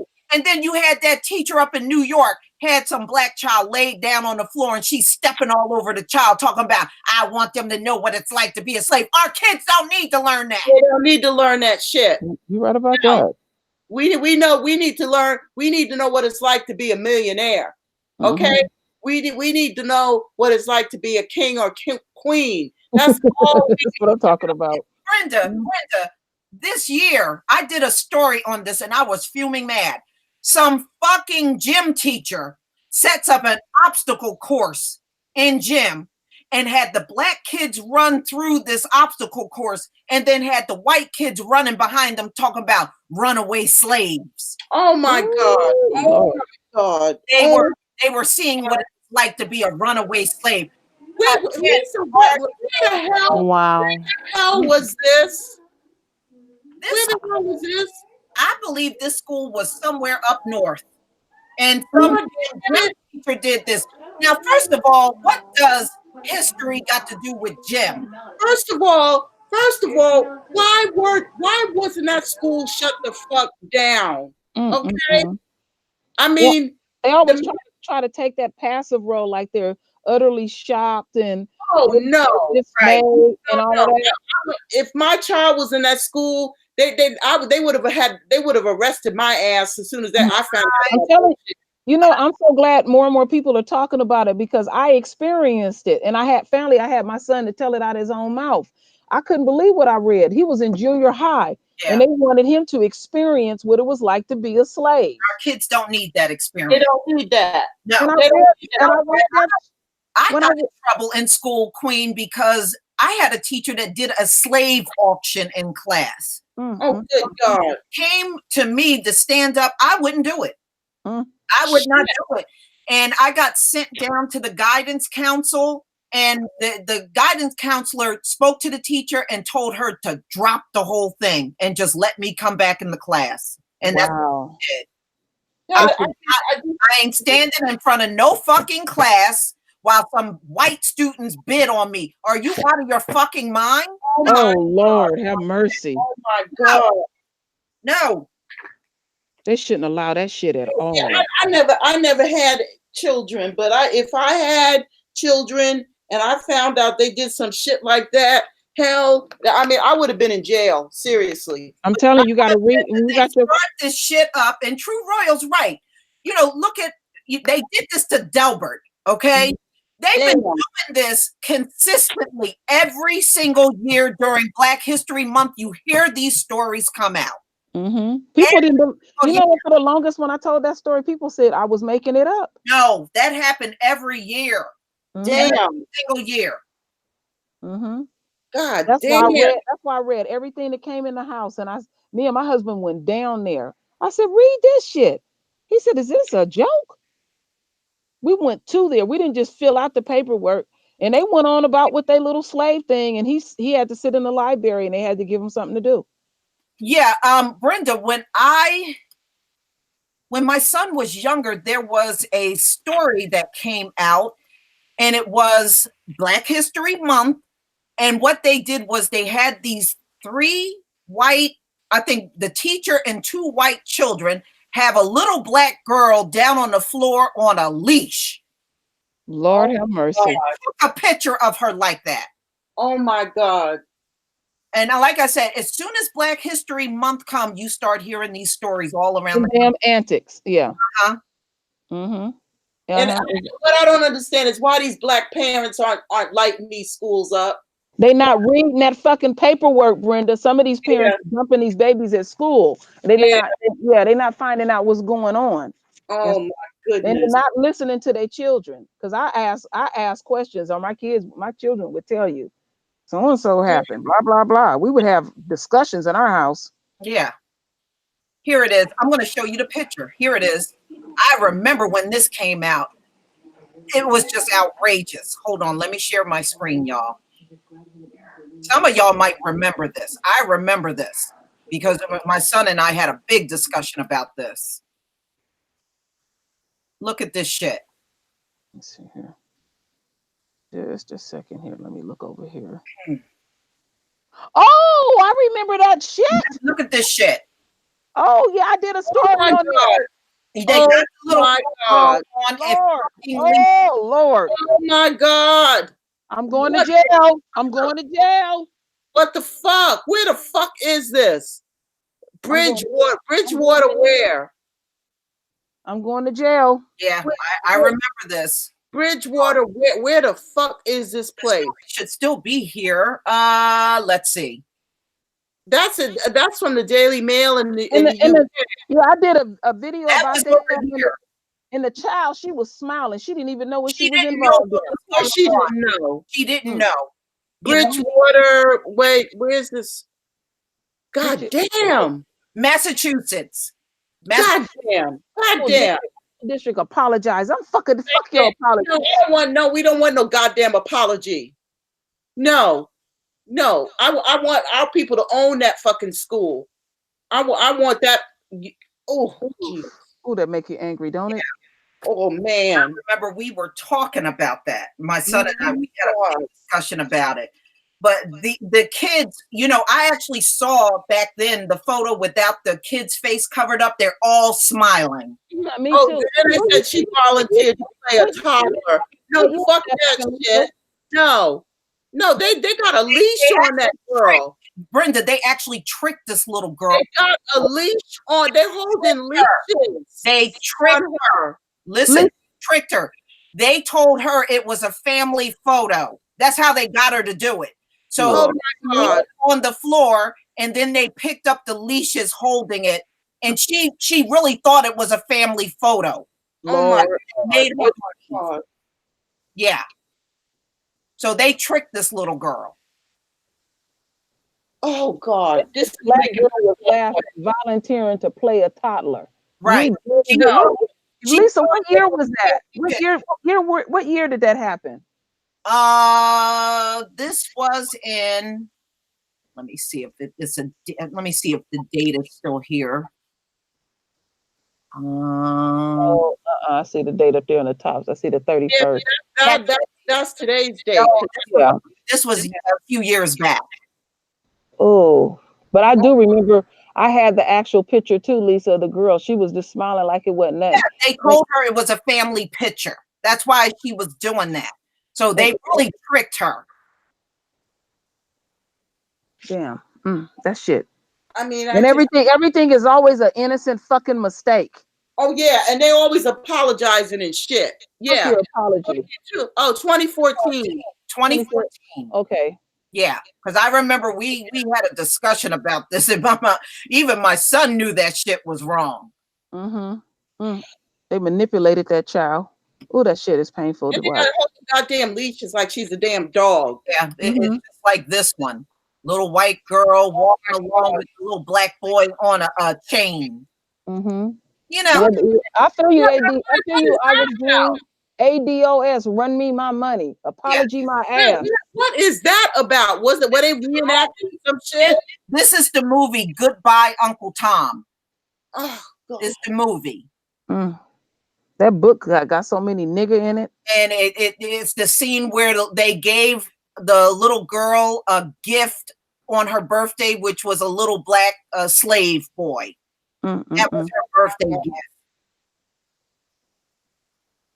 You know, I can't take this shit. I can't take this shit. Oh, I know, Brenda. I know. We got to keep it in the forefront so our folks won't forget how they really got down. And how they trying to hide this shit. They trying to hide this shit. And how they still feel, because they still do this slavery shit every year. Oh, I know. They do the same bullshit and then they same slavery, the same, and then the number one is that damn blackface. Then they always act so dumb. They got a blackface, and then the Congressional Coon Caucus has got to walk across the Andrew Pettis Bridge every goddamn fucking year. I don't know why. Why are you walking across that bridge? You're not doing anything for our people, you know. And baby bonds. Brenda, you know what?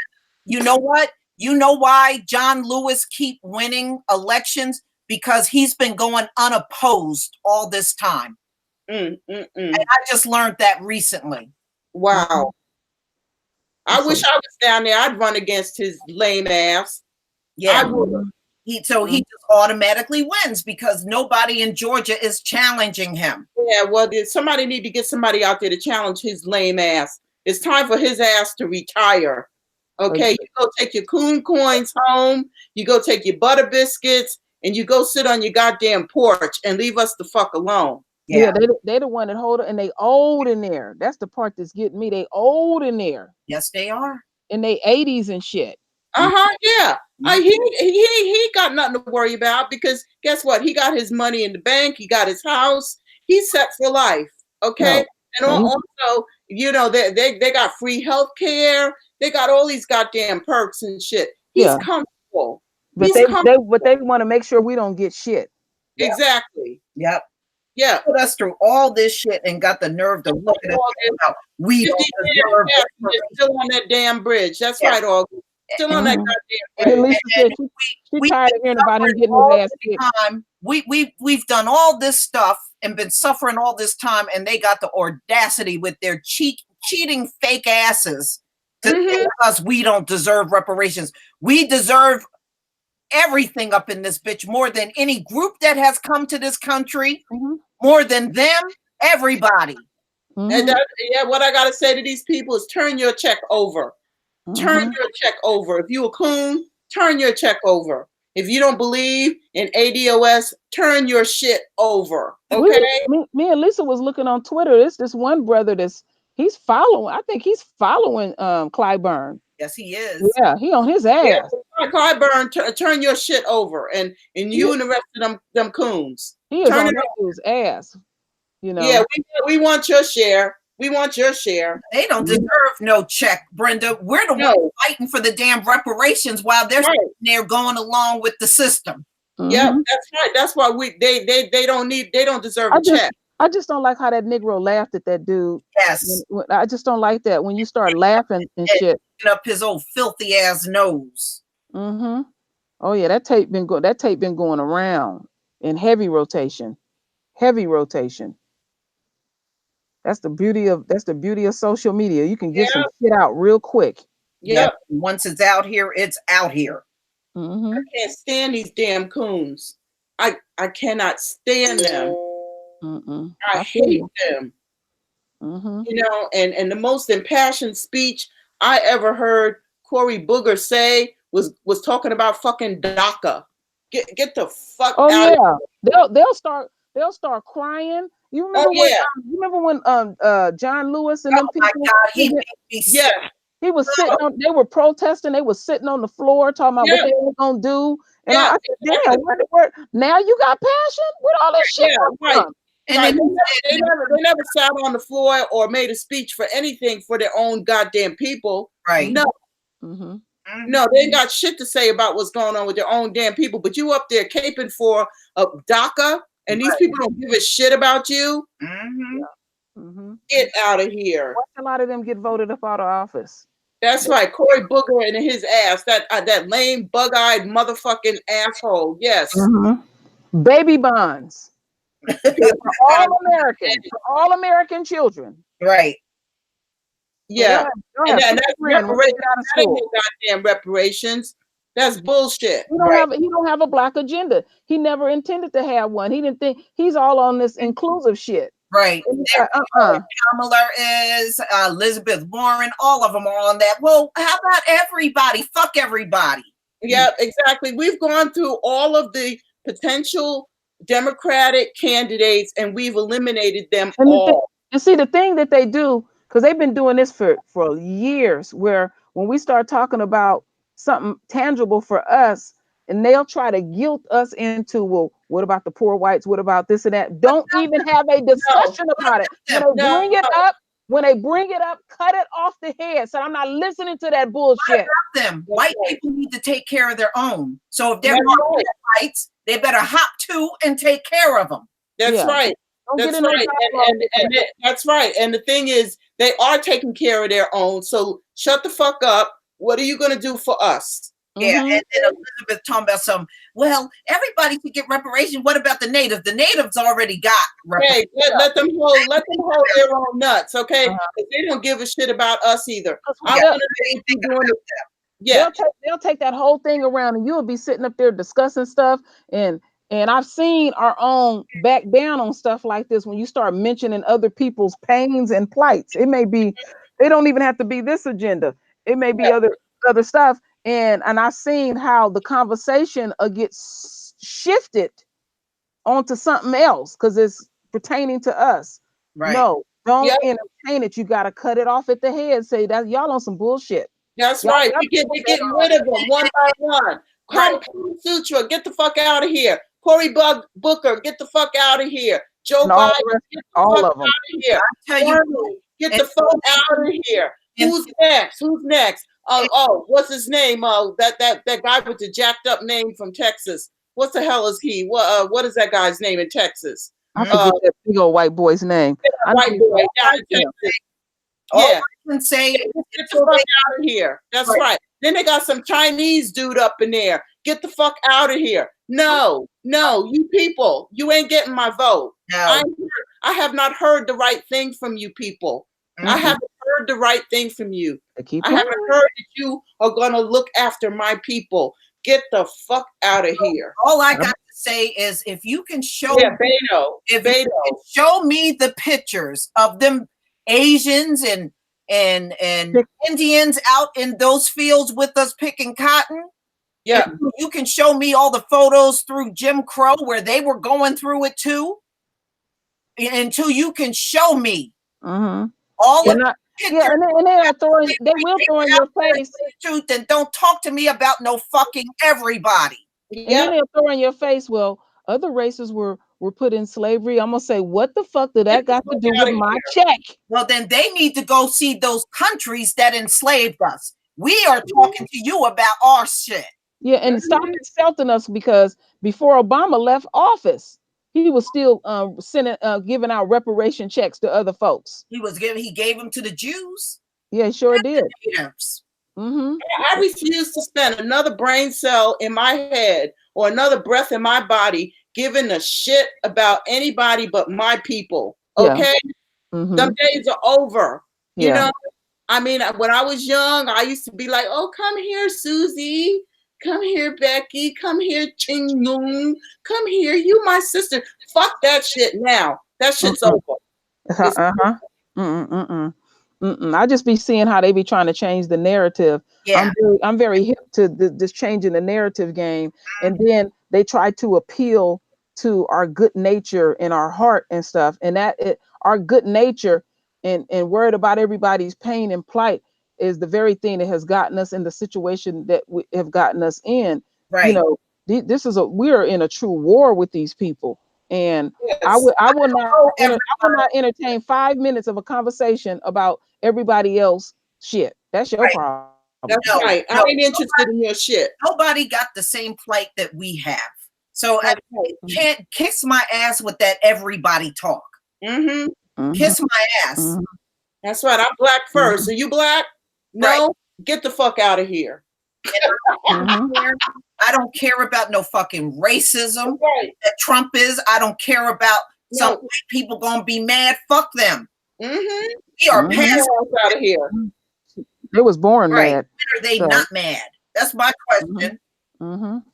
Yep. If you're not for me, you're against me. Get out of my face. Get out of my face. No more. I'm fed up. Yeah. I'm fed up. We're staying on code. Fuck them. Yeah, exactly.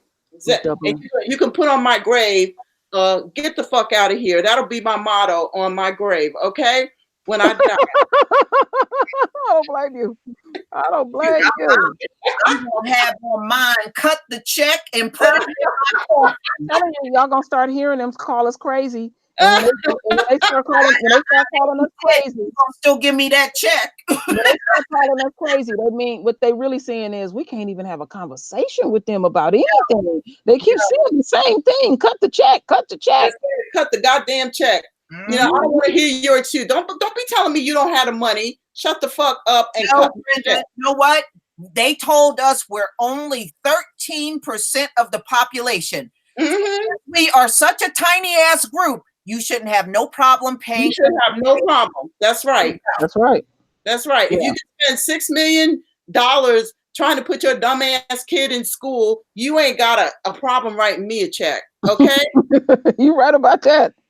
They hide that person. I sure like to know who that is. They're a little they're just a teeny weeny 13%. Then we ain't gonna break the bank then when you pay the reparation. That percentage gonna really reveal itself, Lisa. It's gonna shock the world. They're gonna be like, damn. And you with the $250 million yacht and the jet stream, you know, look at all that lawyer that Lisa was talking about, how that lawyer lived. He was forking out the dough. Yes, I want us to knock on your door and say, hand over the fucking keys to the jet, okay? Thank you. No, They put it in the reparations file. You can Yeah. move the fuck out of your house and just leave Yeah, everything there. it's time for you to hand over the yacht. Thank you. The house. Yeah, move it. Yeah, get your shit out of here. I'm not having no discussion like I'm a 5-year-old. Well, what you gonna do with the money? You didn't ask no damn body else what they gonna do with their money. Nobody asked you what you were gonna do with the money. That's just like asked you. right. That's like somebody handing you your paycheck and they want you to give them Lisa, that happened to me. That happened to me. Me and my husband worked on the same job one time, and the foreman asked me, "What are you and your husband gonna do with all that money you make?" I went back and told him. I said, "They over there worried about what money that you're making." Oh, he went in that. He gave the superintendent the business. He said, I know he did. I know he did. That's right. Give it. God, see, only white folks would ask that fucking question. Only white folks would ask that question. It ain't none of your goddamn. What you gonna do with all that money? All that money, right? Ain't none of your goddamn business. Because we don't ask you what you do with your money. We can see what you do with your money. You go around and rape kids and shit. You go around and blow up countries. You go around and create, weapons of mass destruction and shit. I know what you're doing with your money. And instead of you wasting it on your dumb kid that don't even want to go to college, give me my money. That's right. None of your goddamn business what I'm doing with my money. You just go shut. But like, question I still wonder what they were doing with their kids. Like you said, they must have just let them just run through their mansions and just do whatever the fuck ever and stuff. Because it's like, wow, they had to know their children was stupid. Yeah. The girl couldn't even fill out a basic application. Yeah, I saw that. Was that your video, Lisa, where they rejected her application because she can't fill it out? It's one of these dumbass. Yeah. Yeah. She can't even fill out a goddamn application. She probably fucked up the first line, which is like, "What is your name?" She probably forgot. No, somebody said something when Lisa did that video. They said maybe she thought she was texting when she was filling it out. I screamed when I read that shit. They put that text language in there. Yeah. Alex Stone, you're right. The Jews got reparations. They got multiple reparations. Multiple. And not to mention the highest check. I was reading how they get it. The highest check is $400,000. The lowest check, if it's like a grandchild or somebody like that, of a descendant, they can get up to $100,000 a year. A check. Yes, a check. All right, and nobody's saying a goddamn thing about that. Yeah, but when it comes to us, you notice when they asked Bernie the reparations question, that asshole tried to act like he didn't know what that word meant. What the? Excuse me? What your people get earned? Mr. They got reparations coming out of the fucking yin yang, and you're gonna act like you don't know what that means. All of a sudden, this bitch ass a reparation check. They are getting reparations from us, Canada, Germany, France, England. That's right. They're getting it from multiple freaking countries. Bernie tried to sit up there and act like he didn't know what it meant when it came to us. Man, when I saw that, and they've been getting it since 1952. Yeah, exactly.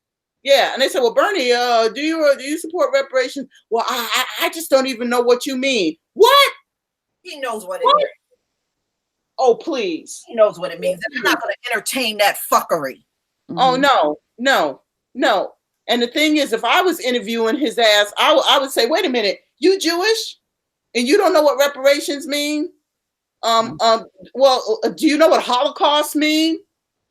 I'll make a deal with you, Bernie. Since you don't know what reparations mean, when that check comes in the mail, you hand that over to me. Hand that shit over. That's right. You'll remember what it means then. Yeah, exactly. Right about that shit over. Yeah, hand over that meaningless piece of shit you get all the time. Okay? All right? I just said the level of in playing with us. We are adults. Damn. Oh my God. And don't get me, and then I saw somebody put here in the chat about Israel. Don't get me started on Israel, okay? Don't get me started on that fake ass nation over there. That fake ass Israel. Yeah, we send billions over there every single year. Them Zionist motherfuckers. Don't get me started on them. And those billions include our tax dollars. Yes, we send billions to their asses To the every very people year. Why? Yeah, the very people they want to say no to today, they gladly take our tax dollars though. Yeah. Yeah. Okay, Jamal Bey. Yeah, $3.6 billion a year to fucking Israel. Why? Holocaust didn't happen here. Why? Wow. That didn't happen with the soil. What a shame. And then they're gonna say, well, we don't have any money. Well, you know that shit you sent into Israel, hand it over. Okay. They even send $5 billion a year to goddamn Saudi Arabia. And this other thing that I see that's been put out quite a bit. We're only 13% of the population, so you should have enough money for all of us. Yeah, that's a teeny weeny, right? Keep going right back to what they said. Put their words back in the damn Arabs. But they sent $5 billion to Saudi Arabia. For what? Remember this, because I'm sick of some of our folks, the naysayers, saying this. Well, as soon as we get something, they're gonna drop the American dollar to this. So they're gonna just break themselves totally. They would be crippling themselves.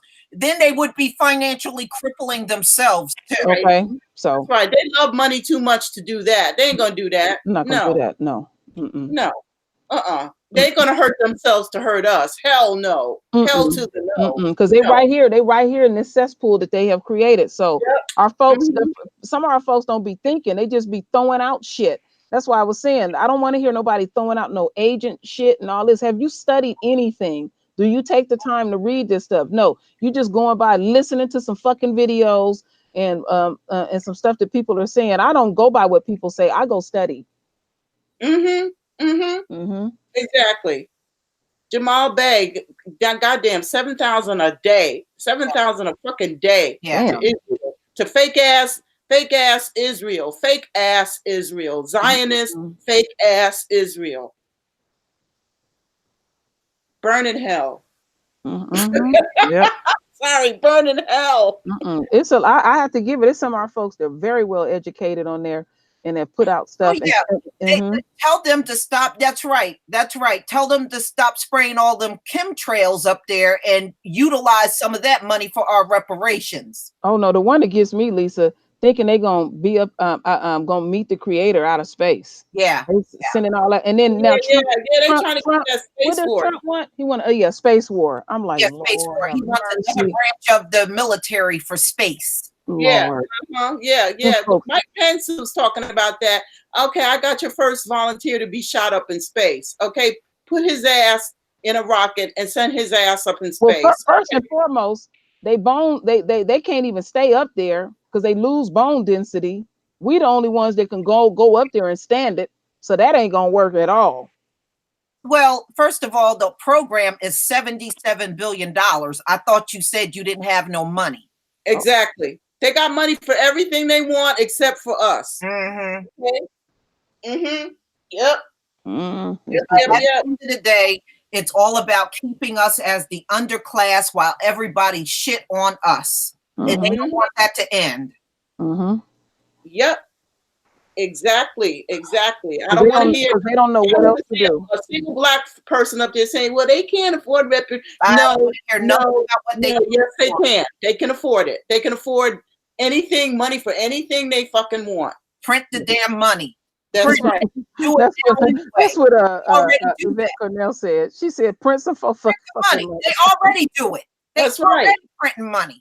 Our whole economy is a false economy anyway. You know, there's nothing backing it up. It's just numbers that they write down. It's back. No, this is the funny part. Is KD told me it's backed by trust. I screamed when he said, "I said trust. Trust what?" Yep. Their version of trust, which means bullshit. Garbage. Yeah. Just like Donald Trump gets up there and says, "Trust me." Oh Lord. Lord. Yeah, I know what that means. Yeah. That's why I want those gold. He says, "Believe me." No, that You said, I said that's why I want those gold and silver ballers. They can keep their money. It's not worth nothing. The Queen of England, she got our shit too. Oh yes.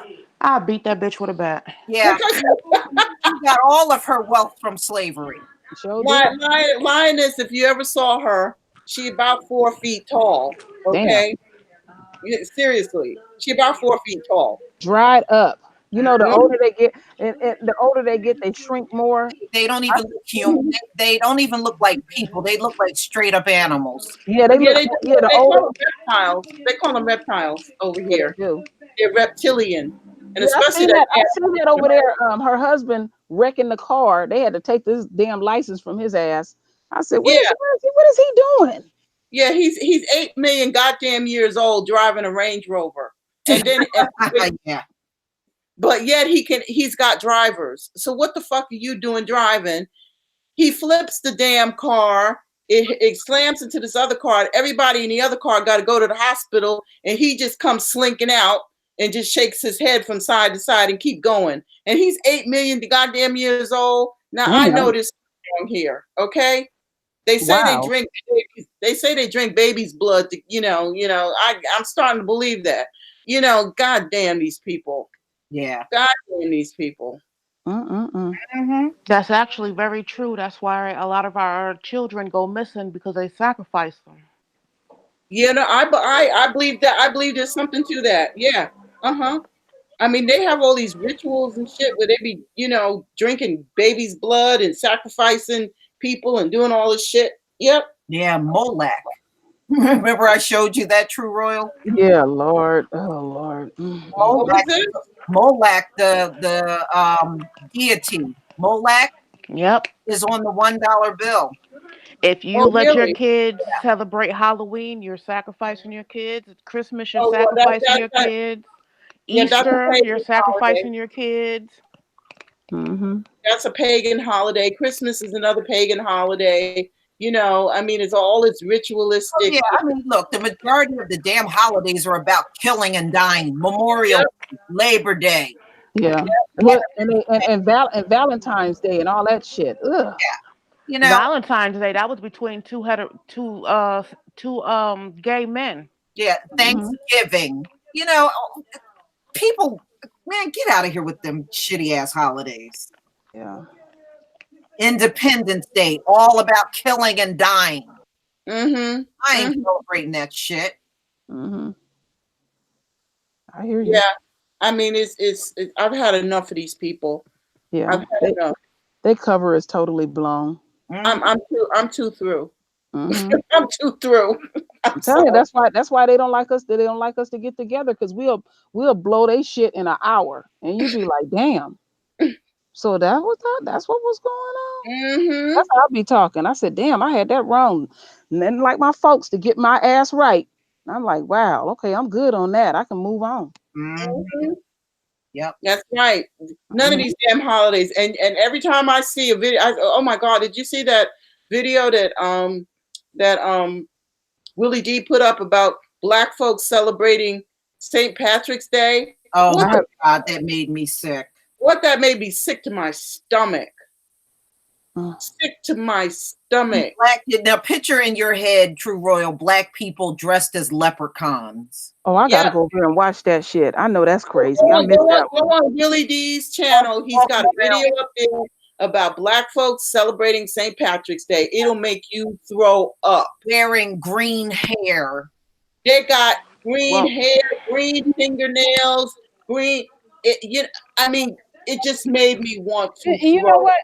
And they looking at them people is looking at us like, what's wrong with them Black people? Well, technically, we should be looking at them crazy because technically we should be looking at them crazy because the original Irish were Black. They stole that from us, so technically they got that shit backwards. No. Wait. Let me tell you something, Lioness. Let me tell you something about the Irish. The Irish are not people to be looked up to. Okay. They have. I understand. I'm sorry, but these people have no redeeming qualities. Okay. I understand, but the original Irish, we took over. That was our land first.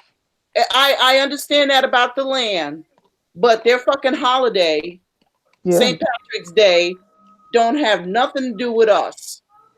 And we should not be celebrating that shit because those people, first of all, that St. Patrick's Day came from the Catholic Church. I agree. The Catholic Church, and the Irish, they're the biggest bunch of racist ass pigs on the planet. Right. And I agree. They're in the police department. They right. They were the original slave catchers. They were the original slave catchers. Exactly. And that's why they'll tell you, oh, well, my great grandfather was a cop and my father, because they go all the way, that cop line in the family goes long. Yeah, it does. And Jonathan Cox, we were the original Irish. You know what? I don't want to hear that shit. Okay, we should not be celebrating their fucked up ass holidays. Okay, we get out of there. I agree, but they also need to realize that they're not the original. These people hate your black ass, and you should not debase yourself by dressing up in there and putting on green and doing all that shit with these people. You are debasing yourself I agree, but they also need to actually learn real history, that the real Irish was the Irish black. can keep their shit. Their little fucking ass place they got up here in the north, they can keep it. It's not theirs though. We don't want but you know what? When I don't want this shit, okay? You know, I mean, not all parts of the earth are good. Okay? They asked to go right back in their slave. I mean, in their cave, good. You know, we're gonna go back and we're gonna get our motherfucking land, every last bit of it. You know, our Ireland has nothing on their land that we want or need. Right now, there's some rotten ass people. I have to admit that. Very rotten people. And the only reason why they have it on the 17th every year, and I want you to look on the Enoch calendar, because that's the same day we have our Hebrew New Year in the spring. And they made St. Patty the 17th just so you would never realize what the 17th really is. That's why I did goddamn it. Oh, don't get me started. Wait, I got that is our Hebrew New Year. March 17th is our Hebrew New Year. I did not know that, Lisa. Yes. March 17th is our Hebrew New Year. Wow. Yes. Damn. As soon as you see the button of the trees, that's our New Year. Pretty much. Remember, nobody was born in no damn dead season. Right. That's amazing. It tells us that he was born right when the budding of the trees were, so that's just common sense. When you look out your window and around the 17th, you'll see budding on the trees, especially if you're in the Northeast, like where I am. Wow. Yes. Well, I see somebody in the chat put that I should speak on my experience with the Irish since I live in Britain. Yeah, I'll speak on it.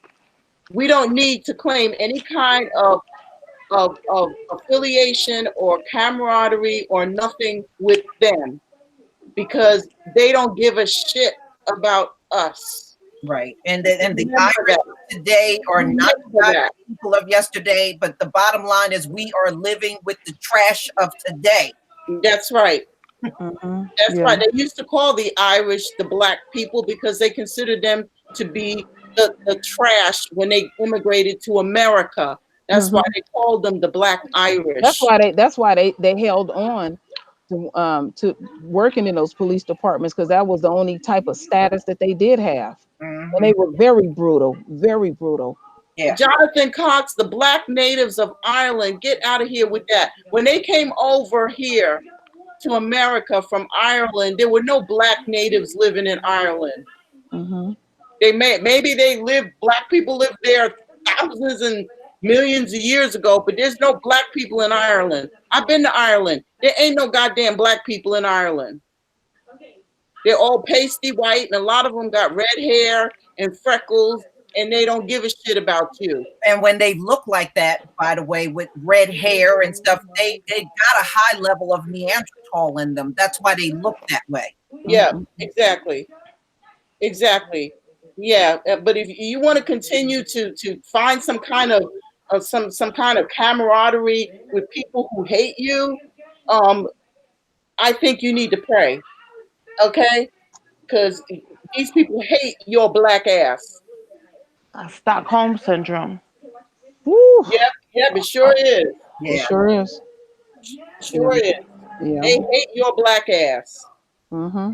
All right, y'all. I gotta get my lamb and everything together. Oh my goodness. It was a pleasure being here with everybody as usual. Mm-hmm. And Thank you, definitely, Lisa. yeah, Thank you, Lisa. definitely Thank you, Lisa. no problem.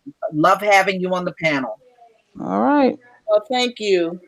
All right. Okay, y'all. Everybody enjoy the rest of your day. All I'm right. going to take a nap. Me too. I'm gonna go lay down. I'm going to bed in a little while. Yeah, I hear you. All right, y'all. Peace, family. Good Okay. night. Good night.